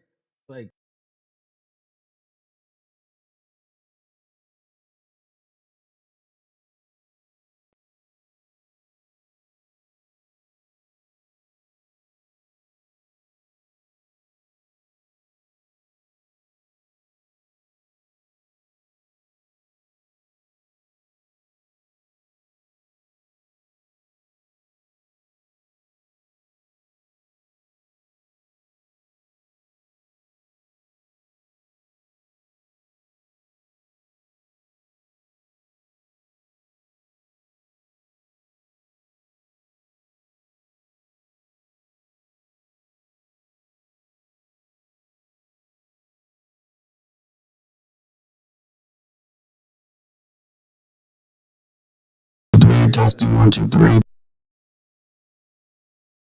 Testing 1 2. Okay, there it goes right there. All right, sorry, I had lost audio for a moment.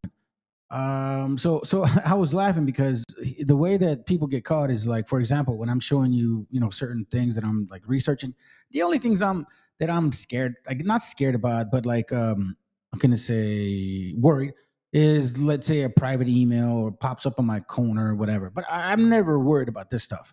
So he, like a dumbass, posted something on, I guess, X, and that they advertised based on what your search engine is off, right? So here he says the advertising on the Military Times right now, blah blah blah blah. But he doesn't realize that the only reason the world's largest gay cruise shows up is because you actually researched it, not once, not twice, several times.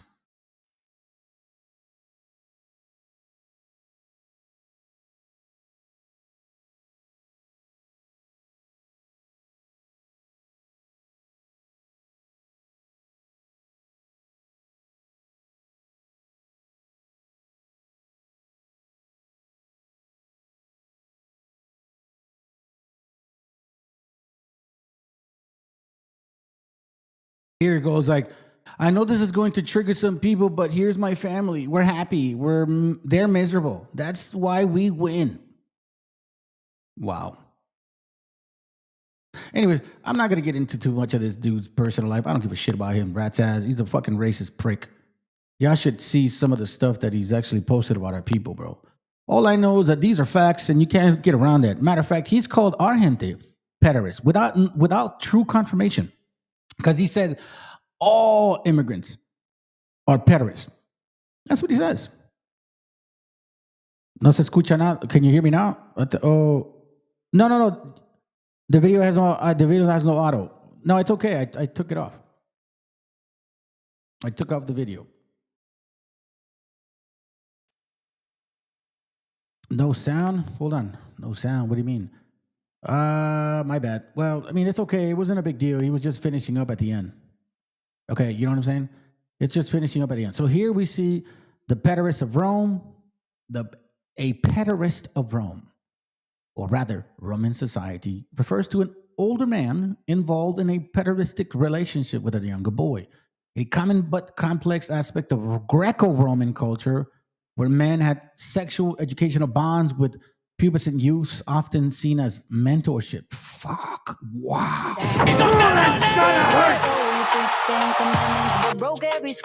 Damn, bro. That's why the scriptures say, what are you to do with my statutes? Who are you to be claiming these laws, seeing that you don't even care about them? Let me see if it's, let's see. If you guys know, search out iniquities. Hold on. Let's see them. She's righteousness, blind. Hold on a second. What are you to do? What are you to do with my statutes? See, hold on a second. I know it's one word I'm looking for. That's all I need. Hold on. If anybody can help me on that one. It's Psalm something. Seeing that, you see, what are you to do with my statues? Hold on, let me see if I can get it.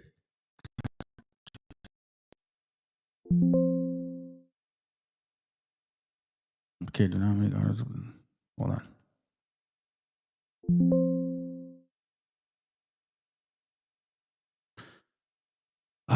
Oh, I know why. What a bin. Hold on, fam. What are you to do with my seeing? Hold on, fam. I don't remember the verse. It says something about tossing back the commandments. You pick and choose what you want to see, what you want to apply. Oh, here it goes. Psalms 50, it says, Psalms 50 and 16 says, but unto the wicked God said, what hast thou to do to declare my statutes, or that thou shouldest take my covenant in thy mouth? So let's simplify it. Psalms 50, 16, but God said unto the wicked, why should you recite my commandments?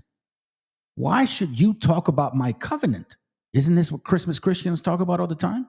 Isn't this what Republicans talk about all the time? Isn't this what right-wingers talk about all the time? It says, God says to the wicked, why should you recite my commandments? Why should you talk about my covenant?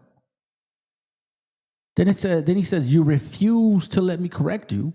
You reject my command. It says, you become friends of every thief you see, and you associate with adulterers. You're always ready to speak evil. You never hesitate to tell lies. You are ready to accuse your own relatives and to find fault with them. Like, for example, what is that? The speaker for Caroline Levitt? Her brother's, I guess, ex, they had a son together, and she's Brazilian, not necessarily legal, and she got deported. And what the attorney is saying is that they were the ones that had something to do with it. Once again, you are ready to accuse your own relatives and to find fault in them.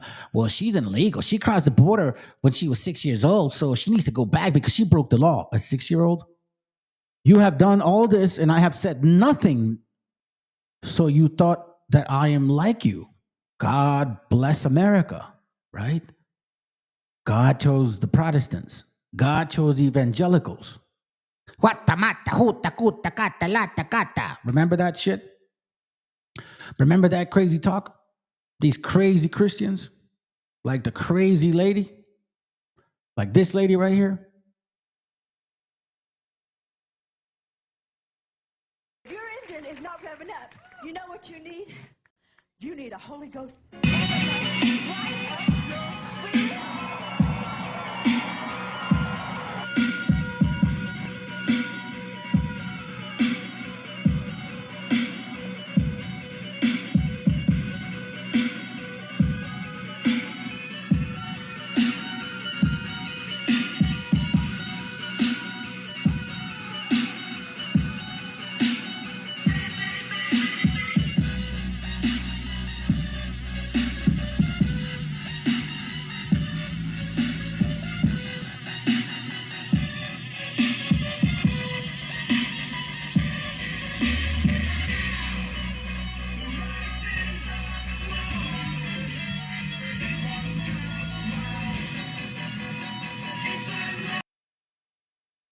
Preterist concept doesn't stop here at the gates. It actually continues. I got you, brother. Thank you, man. That's a good verse. It says here, listen to this, you that ignore me, I will destroy you, and there will be no one to save you. Let me go back up again. You are ready to accuse your own relatives, verse 20, and find fault in them. You have done all this, and I have said nothing. You thought that I am like you. Oh, God is with us. Jesus is white. Christmas is real. Thanksgiving is honoring because God gave us the promised land, the sphere influence, the Dr. Monroe doctrine, the papal bull, all the bullshit that comes with Esau and Edom.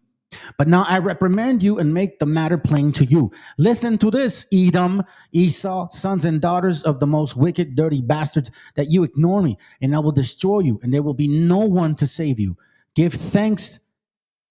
Giving thanks is the sacrifice that honors me, and I will surely save all who obey me. You see that? Giving thanks is the sacrifice that honors me.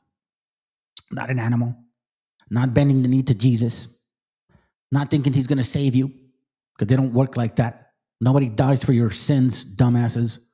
Joel 3:3, it says they threw dice to decide who would get the captives, and they sold boys and girls into slavery to pay for the prostitutes and wine.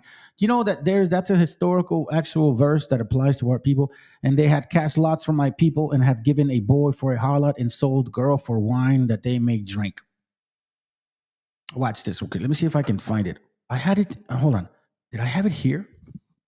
Let me see if I have it here. Give me a moment. Oh, let's see. Because I remember, or did I do it on this one? Hold on. Let me get this out the way. Yeah, save that for a moment. I got a couple pages up here.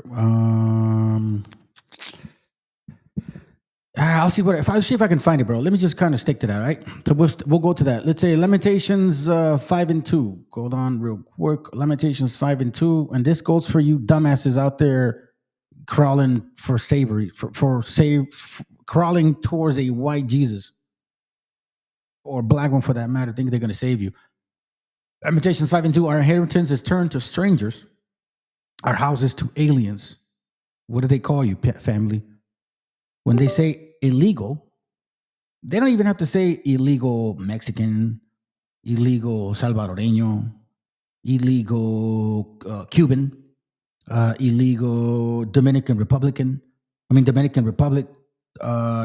of that. No. They just say illegal. You know, very convenient. Black and white folks saying we need to get rid of these illegals. And remember, keep in mind that these are the very same people, whether white or black, that claim that they were Romans. Black people say the Romans, white people say the Romans. From my understanding, it's white folks. But now our inheritance is turned to strangers, our houses to aliens. Our houses to aliens. What do you say, brother? What you have here, by the way? They have earpieces to communicate with people that collected information about their sickness names and where they live and act like they're prophesying healing. Yeah, that's right. I remember back in the day, dude, they had that guy. Well, he was in the video, he pushes the person back. Benny something and shit. But anyway, but again, like, let me not lose the point. Okay, we're talking about the calamity of a Greco-Roman tradition. The calamity meaning because they're being exposed now. For the first time, at least people are talking about it and saying, bro, you guys are the most hypocritical people. Because from what we see, y'all are very, very pederast. For example, this one right here. Hold on, is it this one? Give me a moment. This is, oh, no, I'll touch on it later. Watch this. Let's continue on that vein.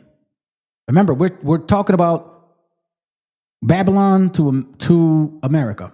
Turns out that Charlie Kirk had a thing for the dolls. Baby, I could have told you that. See, every time one of these family Christian values men gets caught or exposed for sending money to trans women and black women and gay black men and the liberals with the septum rings and the pink hair, it's not surprising. It's like watching the reruns of a show that I've already binge watched.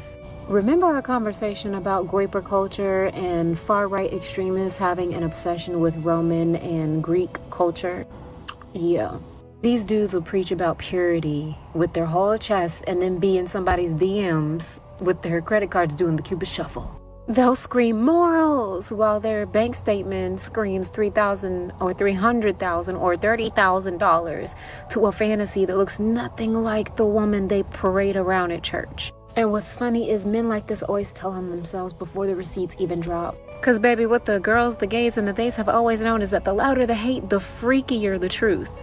Don't y'all remember we talked about it before? Grindr crashing every time they have a Republican convention? Not glitched out, bitch. Crashed.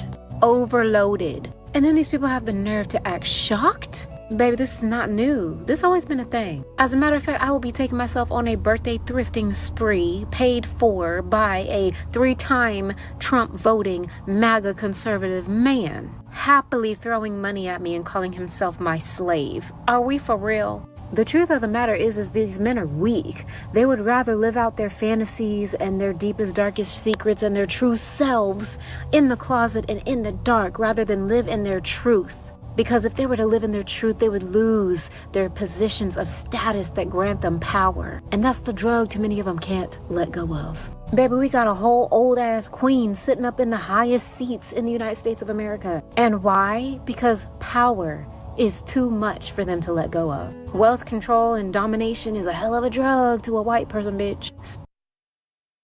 Fire! Jeez. Let's remind us this silliness and shit.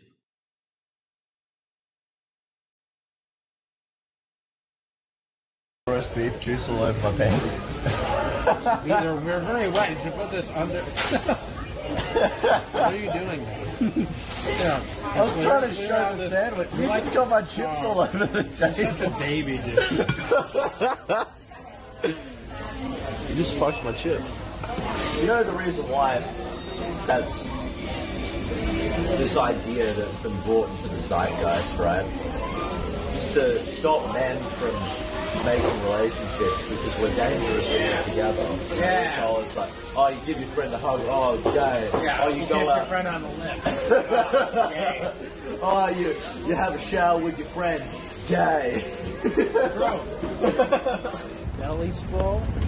I'm energized. I'm trying. Ain't that a very good point? All right, we're gonna have to end it with this video. I have to end it with this because remember, we're talking about from. Let's see, is this one? Oh, it's kind of long. Hold on, but it does make good points.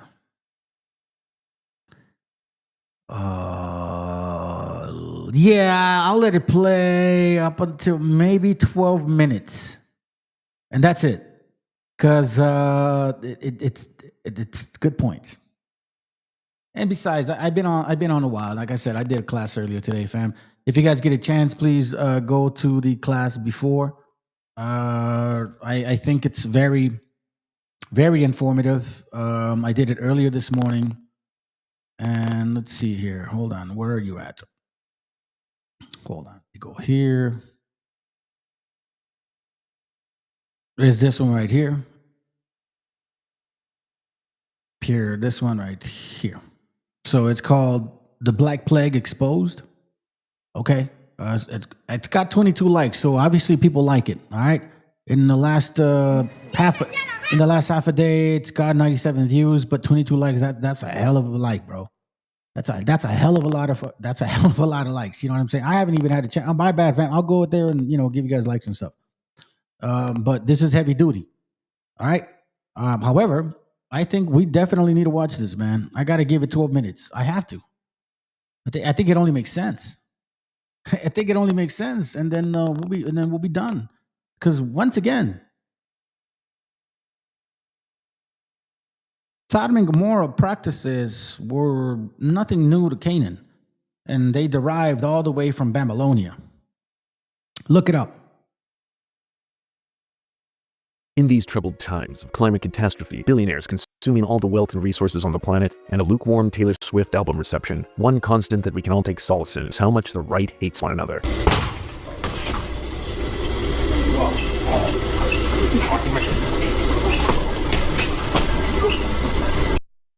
I didn't see that. What was that?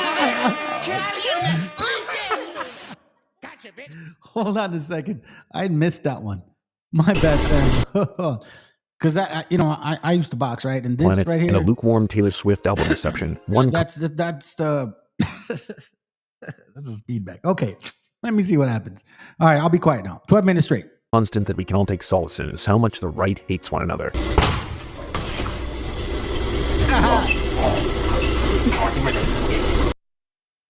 That's right. Oh, that's gotta hurt!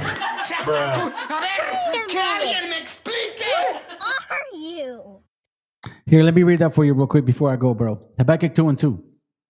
He goes right here. Habakkuk 2:2. It says, "And the Lord answered me and said, write the vision and make it plain unto the tables, that he may run that readeth." Verse 12. Okay. It says, "Woe to him that buildeth a town with blood and establisheth a city by iniquity." That's good, bro. Let's go. Wait, the woo is the opening the skirt, showing exactly who you are according to the Bible, exposing your weakness, trying to hide behind all this toughness. And no wonder you guys love guns. Makes you feel like a man, huh? You love guns. You like shafts. You like holding long things, and it makes you feel like a man, right? You like to shoot shit. But see, I don't know, bro. You guys are wicked, bro. Esau is Esau, Edom. You're being exposed. Despite having complete and total power in the United States and Argentina, the far right have never been more miserable. I actually am impressed that the Catholics are actually getting nicer. I mean, I actually like Matt, which is as opposed to these guys, and it is getting to be. It's like the Vatican except for straight people. It's so it's really, it's really exciting. There's the clip. Unable to pretend that they're the punk rock maverick outsiders trying to take down the deep state, they instead control every aspect of it and are swamp maxing the nation straight into the empire toilet. And despite stacking the courts, I still like beer. Concentrating all the money for the wealthiest elites in the country, handing over total control to the tech industry to crash the economy on worthless AI slot machines, waging a war on every single citizen who isn't translucent enough for their liking, and bombing any Venezuelan sailor who has the audacity to try and fish off their own coast, they're utterly miserable. You'd think rounding up tens of thousands of black and brown people to their own concentration camps would fill some sort of erectile dysfunctional hole in Stephen Miller's heart. But alas, even the pedophile rapist president tearing down the White House to build his bourgeois bunker while starving millions of kids to death doesn't seem to be making him happy. You're all psyched up. Somebody psychs you over at ABC. They're going to psych it. A twisted tale of a King Midas with the ability to turn everything he touched into monkey paws that grant racist wishes, destroying the entire planet while feeling absolutely nothing. But what, pray tell, is making them so miserable? Stephen Miller is getting to act out the most fascistic fantasy since Adolf Hitler challenged John McAfee to a shit-eating contest in hell. You see, while they love to brag that the majority of America, and by proxy the world, signed off on all this, only about 1/3 of the country voted for him. Of those voters, some were, yes, die-hard MAGA cultists who seem fine watching their healthcare costs skyrocket and food prices become so obscene that potatoes and rice is a night out, as long as minorities suffer and children are ripped from their mother's arms. Yet there were also people completely fed up with the liberal status quo that promised way more than it delivered. There were some who simply rolled the dice, because if one of the two options wasn't delivering for their families, then maybe the other would. But most importantly, a third of the country didn't bother to show up at all. In terms of the far right, the alt-right, the neo-reactionaries, the white supremacists, and the full-blown Nazis, they who will never know the touch of a woman that isn't their mother, well, they were all in for Trump. And therein lies the problem. You see, the fascist project that people like Ben Shapiro were more than happy to open the big tent poles for, we're never going to be satisfied at just hating the gays. There can be no middle way in dealing with transgenderism. It is all or nothing. Now, basically, they started hating the gays. That was their whole modification. That was their whole method apparatus or methodology. Let's start hating the gays because, you know, like everybody hates the gays, right? Supposedly, right? And I think Christianity has made that belief. And again, look, man, I have a family member that is gay. And I don't know what that shit it feels like or experience like. I don't know how you know what I mean? I don't know what you're suffering, but I do know what it's like to deal with a spiritual so-called sickness, right? Like ism. Like I had the ism. And it's very demonic. So I don't know what that's like. But at least I have some sympathy for it, right? I have some compassion, like, yo, because we don't know how to deal with it, man. You know what I'm saying? In reality, at least you should have some consideration, not like living that lifestyle, but at least not hating so much. Y'all want to hate to cut people's necks and burn them at the stake. You've been doing that since 1492. Matter of fact, you've been doing that since Roman times. No, you've been doing this in Greco times. what, are you fucking your brother? No! What? Oh, I like it when you're rough with me, pretty lady. Nazis were never known for putting cap limits on their hatred, for you see, fascists at their core are deeply perversely and freakishly insecure people. The very notion that races exist, or that there should be a master one that dominates all others, is so fundamentally unscientific and sad that it will inevitably lead to weird freaks seeking to destroy all love on Earth, for at their core, they have none. Which brings us to the closeted booger-eating, cum-hunting, closeted burger. I love it. Hold on. Gotcha, bitch. Nicky Tricky Butt Plug Fuentes. Listen, this dude ain't no fucking Mexican. You're an Irish Italian piece of shit. Your dad was born in Mexico. Doesn't make him Mexican. He's still an Irish motherfucker. Fuck that puto. anthropomorphized pubic brush of the Fuhrer himself, Nick Fuentes, the leader of the modern neo-Nazi white supremacist movement known as the Groypers. We love Hitler, not in a fucking gay way, okay? We love Hitler in a Christian way, you freak, not in a gay way. For years, he had been relegated to persona shitstana amongst the right for his overt disgust and hatred for all women, his endless praise of Hitler, his hatred of Jewish, Black, Indigenous, and ironically Hispanic people, an unapologetic mission to send the modern American conservative movement back to a... That's the thing, ironically Hispanic people. No. Remember, he's not a Mexican. It's like white folks from Europe or people from Africa coming to this country, wherever years you guys came, and all of a sudden you call yourselves Americans. No, you're not original from the Americas. You are African, European, Arab, Asian, Hindu, Khazar, Polish, whatever. These are just titles that you wanted to implement on yourself. And all of a sudden they think, oh, he's Mexican. No, his dad is Irish, born in Mexico. And that's what made him a Mexican. Let's go. Reverse birth of a nation. Banned from most social media platforms, Nick Fuentes had to grow his empire on his own proprietary streaming platform called Cozy TV. From the studio built directly in his mother's basement, he streamed a regular show, too racist and homophobic for mainstream internet. An unabashed white supremacist to establish the America First movement as a white identitarian Christian nationalist project, appealing to mostly teenagers pulled in by his brand of offensive humor and a sales pitch of superiority. So the more that I read that, I'm just translating it in my head as real nigga. When people say, white nationalist, racist, anti-Semite Nick Fuentes, I'm just reading badass motherfucker. I'm just reading real ass nigga. Often targeting real-world issues that plague men, such as difficulty meeting or making friends, attracting women. Those that pretend to be the most tough or the most masculine, they've got their dumb bitch wife right behind him in their ear. And we both know that guy is never gonna punch her in the face. He's never gonna kill her. Punch her in the face or kill her? Broke every scroll. Hold on. You're never gonna punch a woman or kill her. Like, listen, he's saying. So the way you're a man is by beating your wife. And we all know that that's not a man, bro. We all know that most women beaters have an issue with themselves. They have an issue with their sexuality. A lot of us know that. They've got their dumb bitch wife right behind him in their ear. And we both know that guy is never going to punch her in the face. He's never going to kill her. It's just like the one.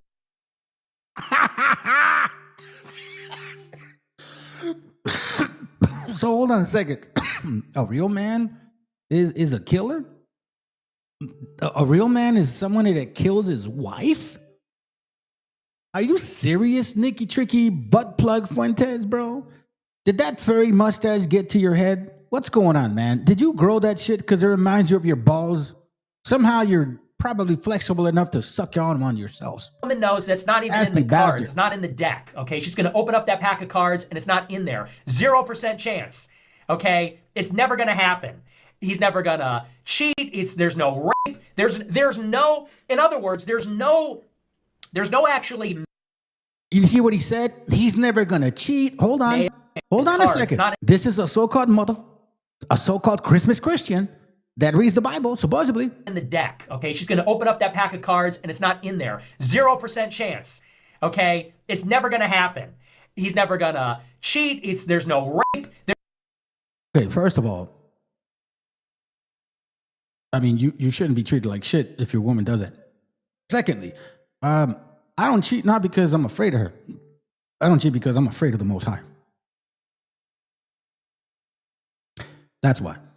I'm afraid of the repercussions. I'm afraid of the communication that I have with him. I'm afraid of the when I go to sleep, I wake up and I know certain things that he's talking about. I see verses in my dreams. I see visions. I go through stuff. And I don't talk about it with people, bro, because that sounds like I'm nuts. But how do you guys think I come up with a lot of information? Do you think I just kind of like, I don't know, somebody's feeding it to me? No. I literally have a relationship with the Most High, which is what I tried not to do, that crazy sin. Like, yes, I used to deal with addiction, alcoholism, right? All that stuff. As of right now, man, I don't deal with that stuff. So I pay my bills on time. I file. I'm not behind on many things. I respect my family. I love my children. I'm here most of the time, if not at work or if at home. My relationship ain't perfect with my wife, but I'm not trying to kill her or hit her. You get what I'm saying? That gets me nowhere. See, this is like, man, bro, it's funny to me how you white nationalists misunderstand it. Like, you totally use the Bible to be oppressive, even towards the exact partner that the Creator created for you. Did you not read Adam and Eve? Did you not read what Eve did for Adam? She was a partner for him. Like, did that not register to you? There's no. Oh, yeah, that's exactly what I'm saying. Carlos Slim roots from Lebanon, but claims to be Mexican. That's the whole thing. This dude, his dad is Irish, mom is Italian, but claims to be Mexican. No, get the hell out of here. You're not a MESHIACHA. You're not indigenous. You're no different than the Wobbles trying to claim who we are. No, in other words, there's no actually male power coming from the man. He added the unique angle of an intrinsic birthright that young Christian men once had that had been taken away from them through feminism, homosexuality, Jewish control of the media and politics, and good old-fashioned Satanism. Because, of course, we believe that these things like transgenderism and homosexuality and feminism and usury and liberalism itself, these things are sinful. These things are wrong. Democracy is wrong. Feminism is wrong. You see, democracy is wrong. I don't care about the other stuff. Democracy is wrong. Basically saying capitalism is king. And as I mentioned to you before, family, we're a communal family. We're a communal system.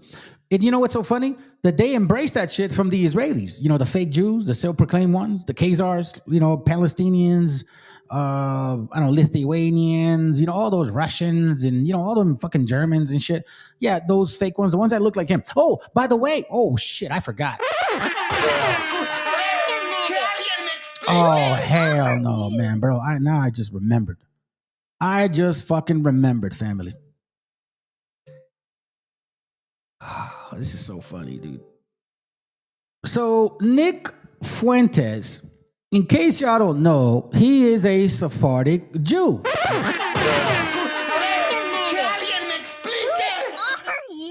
Yeah. He is a Sephardic Jew, family. Nicky Tricky Fuentes is a Sephardic Jew. And the reason we know this is because his sister talks about it. Her name, I don't remember her name, but it's very clear now. He's like, it's kind of, he's no Hitler, bro. He don't got no power like that. But it's kind of like that guy, because Hitler, they heard that he was like a Jew too, or a self-proclaimed one. Self-proclaimed. Look it up. Matter of fact, I'll do you the favor. Look, check it out.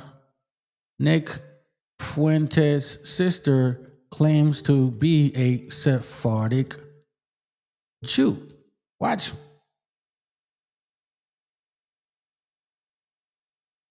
Let me see. Nick Fuentes' sister's name. Her name is Melissa Fuentes. Okay.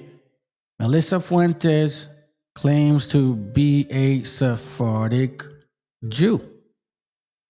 Okay. Watch this. So here we see that the mystery behind the only young woman who Nick Fuentes likes in her private view that he truly hates. Oh, so apparently they don't want to let me see that. Nick Fuentes' twin sister, Sephardic Jews, blah, blah, blah. No, look, just look it up. Do me a favor, family. Just look it up. You'll find out when you actually look into this. You're going to see that, look, Nick Fuentes admits, no, that's not it. See, it's funny how, unless they're trying to hide it now, all of a sudden they're trying to make something out of this kid. But no, Nick Fuentes is a so-called Sephardic Jew. His sister admits it. And it's the very same people that they fucking hate, supposedly. Contraceptives are wrong. If you want to be right with God, you must oppose all this stuff. Rome has fallen, and once the master race has been relegated to cuck soy boys who are addicted to porn and are castrated for their white... That Rome is falling. If you want... Listen to that again. Let's go. I'll let it play for a few minutes. I'll be back. Right with God, you must... I'll be back. Give me about 2.5 minutes. I'm going to use the bathroom. Oppose all this stuff. Rome has fallen, and once the master race has been relegated to cuck soy boys who are addicted to porn and are castrated for their white and male privilege. It's a similar sales pitch to other insecure weirdos like Andrew Tate and Sneeko. The difference being the Hitler particles are now ramped up to 11, and everything is doused in a heavy dose of shitposting, irony, and internet memes. An army of Pepe frogs who call themselves the Groypers and attack the mainstream conservative movement just as much as they do liberals or the left, all for being too woke and gay. Charlie Kirk in the grand scheme of things is just some retarded idiot. It's because Charlie Kirk is a fake patriot, a fake Christian, and he hates his people. He's anti-white. This is our angle. Which is wild considering the overwhelming amount of evidence that Fuentes himself is so deep in the closet, he's halfway to Narnia. I'm gonna whip my dick out. For starters, he's the self-proclaimed king of the incels, or involuntary celibates, an online movement of unwilling virgins who have had their rightful ability to mate with women taken away from them by feminism. It's not their fault they're lonely or single, it's a combination of the feminist movement giving women too much power and the attractive ones called Stacys, all picking the popular muscle-bound jocks called Chads. Through hypergamy, a real term used in social sciences, but rebranded by people like Jordan Peterson into conspiracy theory that women control the gene pool through selective mating. Right. Women are hypergamous, which means they mate across and up dominance hierarchies. And so if you're a male who's successful in a given hierarchy, the probability that you're going to have additional mating opportunities is exceptionally high. It's an unbelievably good predictor of that. Whatever. That's it. Diverged. In an unconscious Bene Gesserit hive mind, keep all the sub-6s ugly men from ever getting close enough to a woman to inseminate them, let alone kiss them. In an interview on a far-right, now disbanded podcast due to one of the co-hosts being accused of sexual assault and his own secret homosexual behavior, Nick admitted to Sydney Watson that he'd never kissed a girl, let alone had a relationship with one, yet wants to dictate what half the population has in terms of human rights. You can only do so much reading before practical experience actually should take, some sort of precedence. And I say the same thing about women too. I dare say, from my understanding of many viewpoints, you also promote the way of interacting with women. And I go, have you been in a relationship with a woman? No. So how are you telling other people how to behave towards women when you yourself have not had any actual physical, interaction with them in a romantic capacity, or in fact in any capacity where you uphold them in a way that treats them with respect? If you're out here arguing that women are basically half the value of, I'm not going to put words in your mouth, in fact, because that's not right. Mm-hmm. But if you are looking to some other regimes around the world that do think that women are half the value of a man, I have to question what kind of a person who's had no experience with women is in a position to basically promote these ideas. Well, I'm having an experience with a woman right now, and I've had lots of experiences with women in my life, not romantically per se, but I've talked to enough women. I've been in, Saying hi to a woman is having experience with her. You're totally gay. I've known enough women to know sort of what's going on. He openly had a friendship with a gay Nazi sex worker called Catboy, leading to an ongoing joke in his community that he's gay, wink wink, but only as a meme. Oh yeah, everyone always talks about who's taller. So I'm taller. Yeah, he's clearly taller. Well, Nick's 7 foot, and I'm only You're like walking 6'9". You're walking on the curb right now. I can't see if you're walking. You're walking on the curb. What? Someone said indirect kiss mode. What? Someone said indirect kiss mode. It's like, no, that's what I'm trying to avoid. What are you talking about? With the straws. Oh, yeah. This idea that's been brought into the zeitgeist, right? Is to stop men from making relationships because we're dangerous if we're together. Yeah. Oh, it's like, oh, you give your friend a hug. Oh, gay. Yeah, Oh, you go kiss out. your friend on the lip. Oh, gay. Oh, you have a shower with your friend. Gay. The JQ might actually be a second priority to him behind the CQ, because there was even once an American First Discord channel dedicated to Catboy discussion. Years later, the treasurer of the American First Foundation would part ways with the organization, accusing Nick of entering his apartment with a black light to search for his sperm. He would go on to claim he was a homosexual and a fake Catholic. Nick would later be caught having a tab of trans porn on his phone.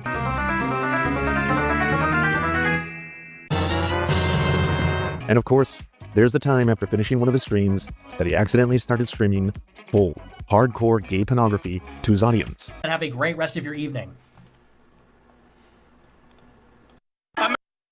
Great rest of your evening. Now let me look at some gay porn. Americanism, not globalism, will be our credo.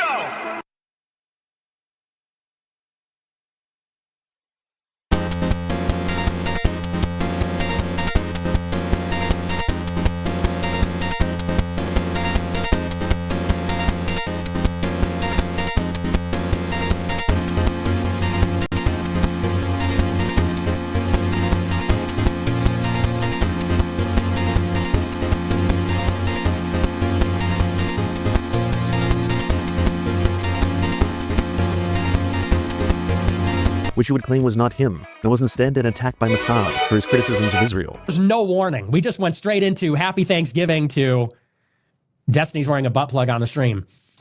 But this was one of the developments. And then the ultimate was a sex tape came out of him giving a guy a blowjob. And naturally, everybody said, oh, and by the way, it's a video from the guy's perspective. You barely see anything. And of course, everybody said, oh, that penis? People said that was my penis. So that I did watch it. The guy was also wearing a bracelet. I never wear a bracelet. So how exactly? He said I didn't watch it. Oh, this is too much. Okay, I've had enough of this, bro. So listen, we went from Babylon to America, but we started with Nimrod and then the saga in Nimrod, and then now we're right here once more. Listen, man, you can't deny it. Christianity has been here since the beginning of time, and sodomy has been part of that. Pederastia has been part of that. It's a sad case, but you know what I mean? Roman Greco attitude towards those actions seem to be like it's okay, and then they make excuses that they did it because they have problems. I don't know, man. Y'all are weird. But anyways, you guys have a good night. I hope it was edifying. I hope it was funny in some ways. And I hope we actually proved the point that Edom and Esau, or Edom or Esau, knows exactly who they are. Have a good night. Yeah, man. Huh. Respect and love from the world, nigga. Show them. You nigga on a microphone. Kan jag vara sitta number 15. Rock you in studio. Bomba klar. ¿De qué manera sufre el alma cuando alguien se va? No hay medicina que cure esa larga enfermedad. La vitamina de la vida en esta sociedad es tan divina que por nombre tiene libertad. Libérate de la mentira que está por llegar. Mide tu orgullo antes de empezar a hablar. Cierra la puerta a quien no merezca entrar, porque hay mucho que se fue y sueña con regresar. Hablemos en silencio y así no me mentirás. El poder de la palabra muere cuando hablan de más. No me fío de oraciones que se dicen por detrás. Si me miras a los ojos no te mentiré jamás. Que besar por besar es jugar por jugar. Y vivir sin amor es vivir sin amar. Solo queda la fe, solo queda soñar. Ponte de pie, ready para luchar. Somlo, ganja smoke and the lights on blow. I remember no fire, no burn, ribby day. Cali with a farmer soul, yeah. Tell them around. ¿De cuánto tiempo hablamos cuando hablamos de querer? Si la mitad lo malgastamos solo en comprender. ¿De qué manera es más fácil aprender? Que nacemos para ganar y morimos al perder. No puedo dejar de animarte, que cuando te caigas debes levantarte. Llegué para contarte que no todo artista muere por su arte. Traigo el honor de un humano con valor que utiliza poesía para respirar mejor. Escribo prosa para vengar al amor y recuerda aquella rosa que tiraron al contenedor. ¿Dónde se quedó el amor? Hey, I no vaya sitio, no microphone forever, never. Tell me, roll some love. I can just smoke and the lights, some love them. I Rastafari, my life, some love. I remember no fire, no burn, ribby day. I live with a farmer soul, yeah. Reggae man, a farmer warrior day.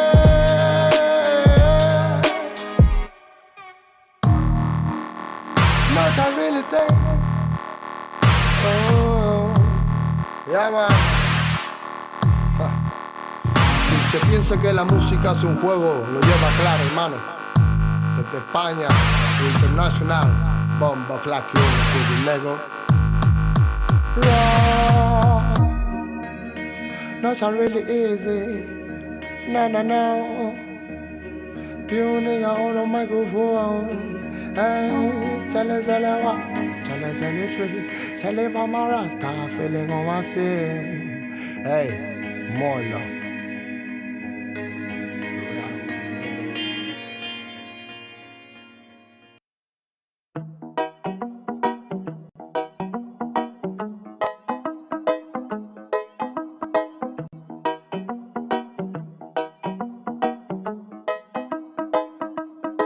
Quiero pensar, pero no puedo, no. El ruido en la ciudad está consumiendo, wow.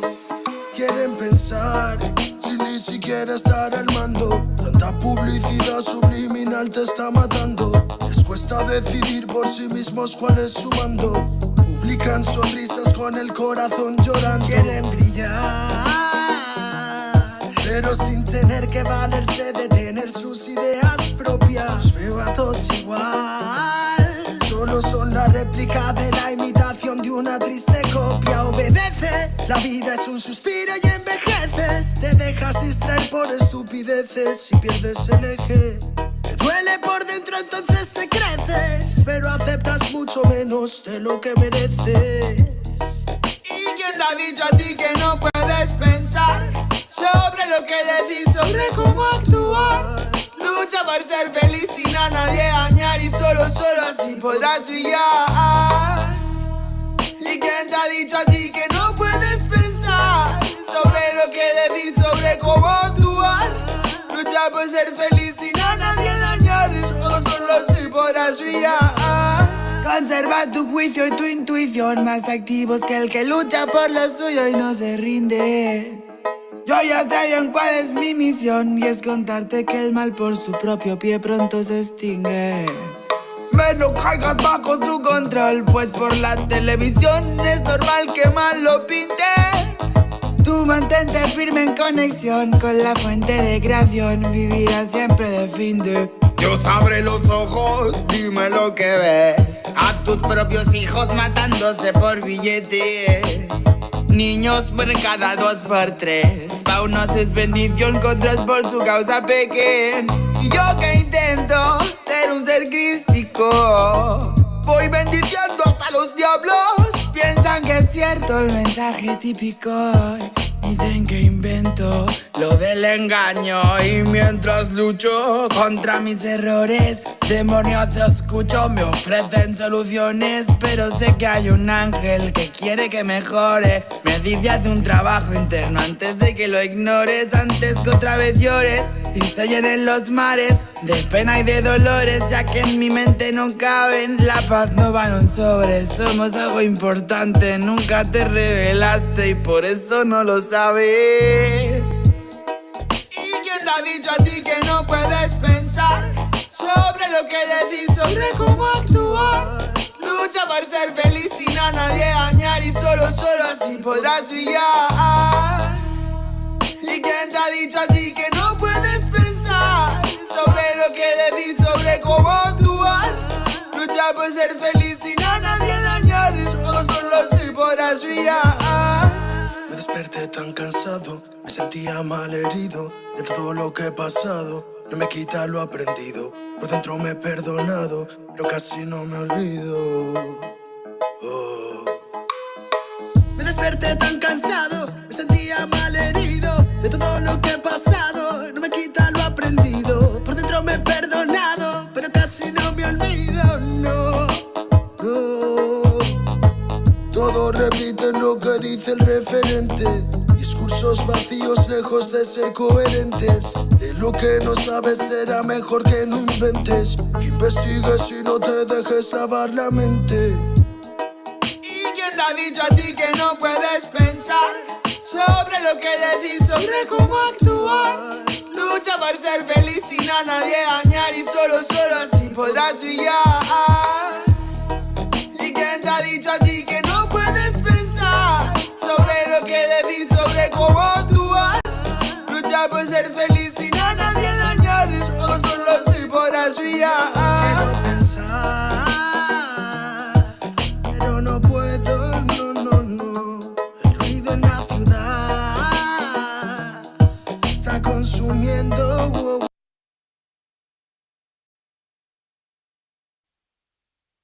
Yeah, man, real bumbo clock and I set it volume 8. This is the music from the my niggas.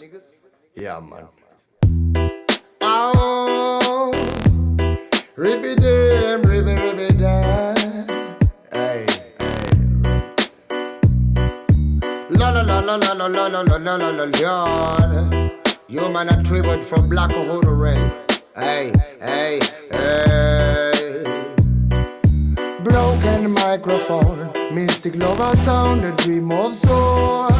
Will my head alone, living in Zion, but Babylon. Broken microphone, mystic lover sound, a dream of soul. Will my head alone, living in Zion, but Babylon.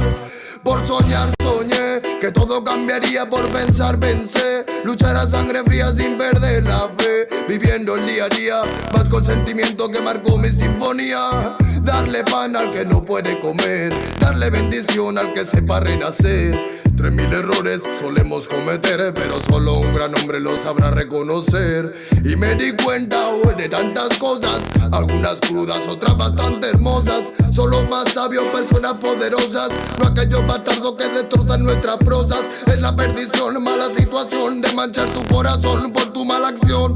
Dame una razón para darte mi perdón. Siento que tu alma se consume como el humo de este blon. Derramo poesía, arte mensajero que reclamo cada día. Pretendo ser sincero, más comparto mi alegría con todo caballero que mantenga la presión cuando andamos bajo cero.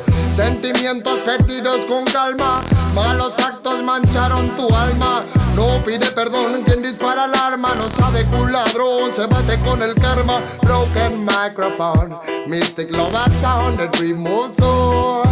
Real my head alone, living in Zion, but Babylon. Broken microphone, mystic love sound, a dream of soul. Real my head alone, living in Zion, but Babylon. One I can get respect from Volume 8. My niggas on Volume 8, this is key on the studio respect. Alright. Bad boy kills, criminal of sound and rich. Money is a gun for me. Respect the nation. Belong the time like this. Bad Bad boy kills, criminal of sound and rich. Money is a gun for me. Respect the nation. Below the time like this, bad boy kills, criminal of sound and rich. Money is a gun for me. Respect the nation. Oh, la la la la la la la la la la la la. When I can just smoking from the studio up the on. And when I can just put nigga on the floor. When I live a sound. Oh them, oh. Bye bye rhythm, bye bye sound in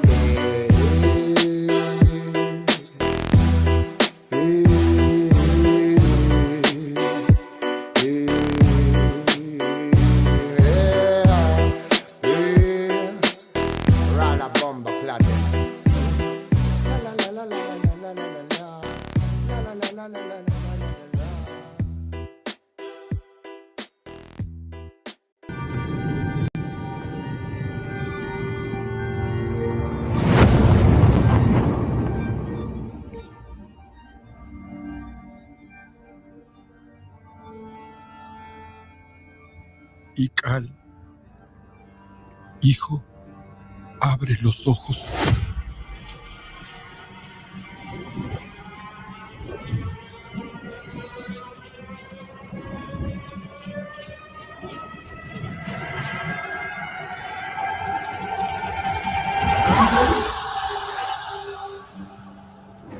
Tu cuerpo se queda con nosotros, pero tu espíritu debe seguir.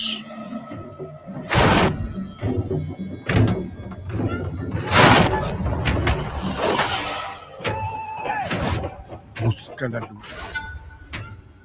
Aléjate de las sombras. Deja que nuestro dolor sea tu fuerza. Desde aquí iluminamos tu camino.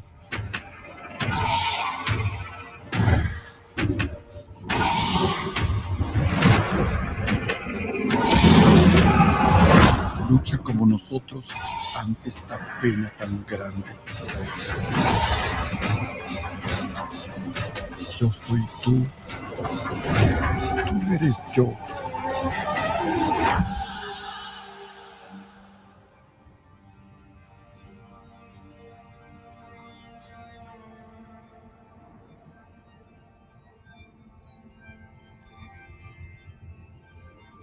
La muerte que hoy nos separa, mañana volverá a unirnos. Eres libre, hijo.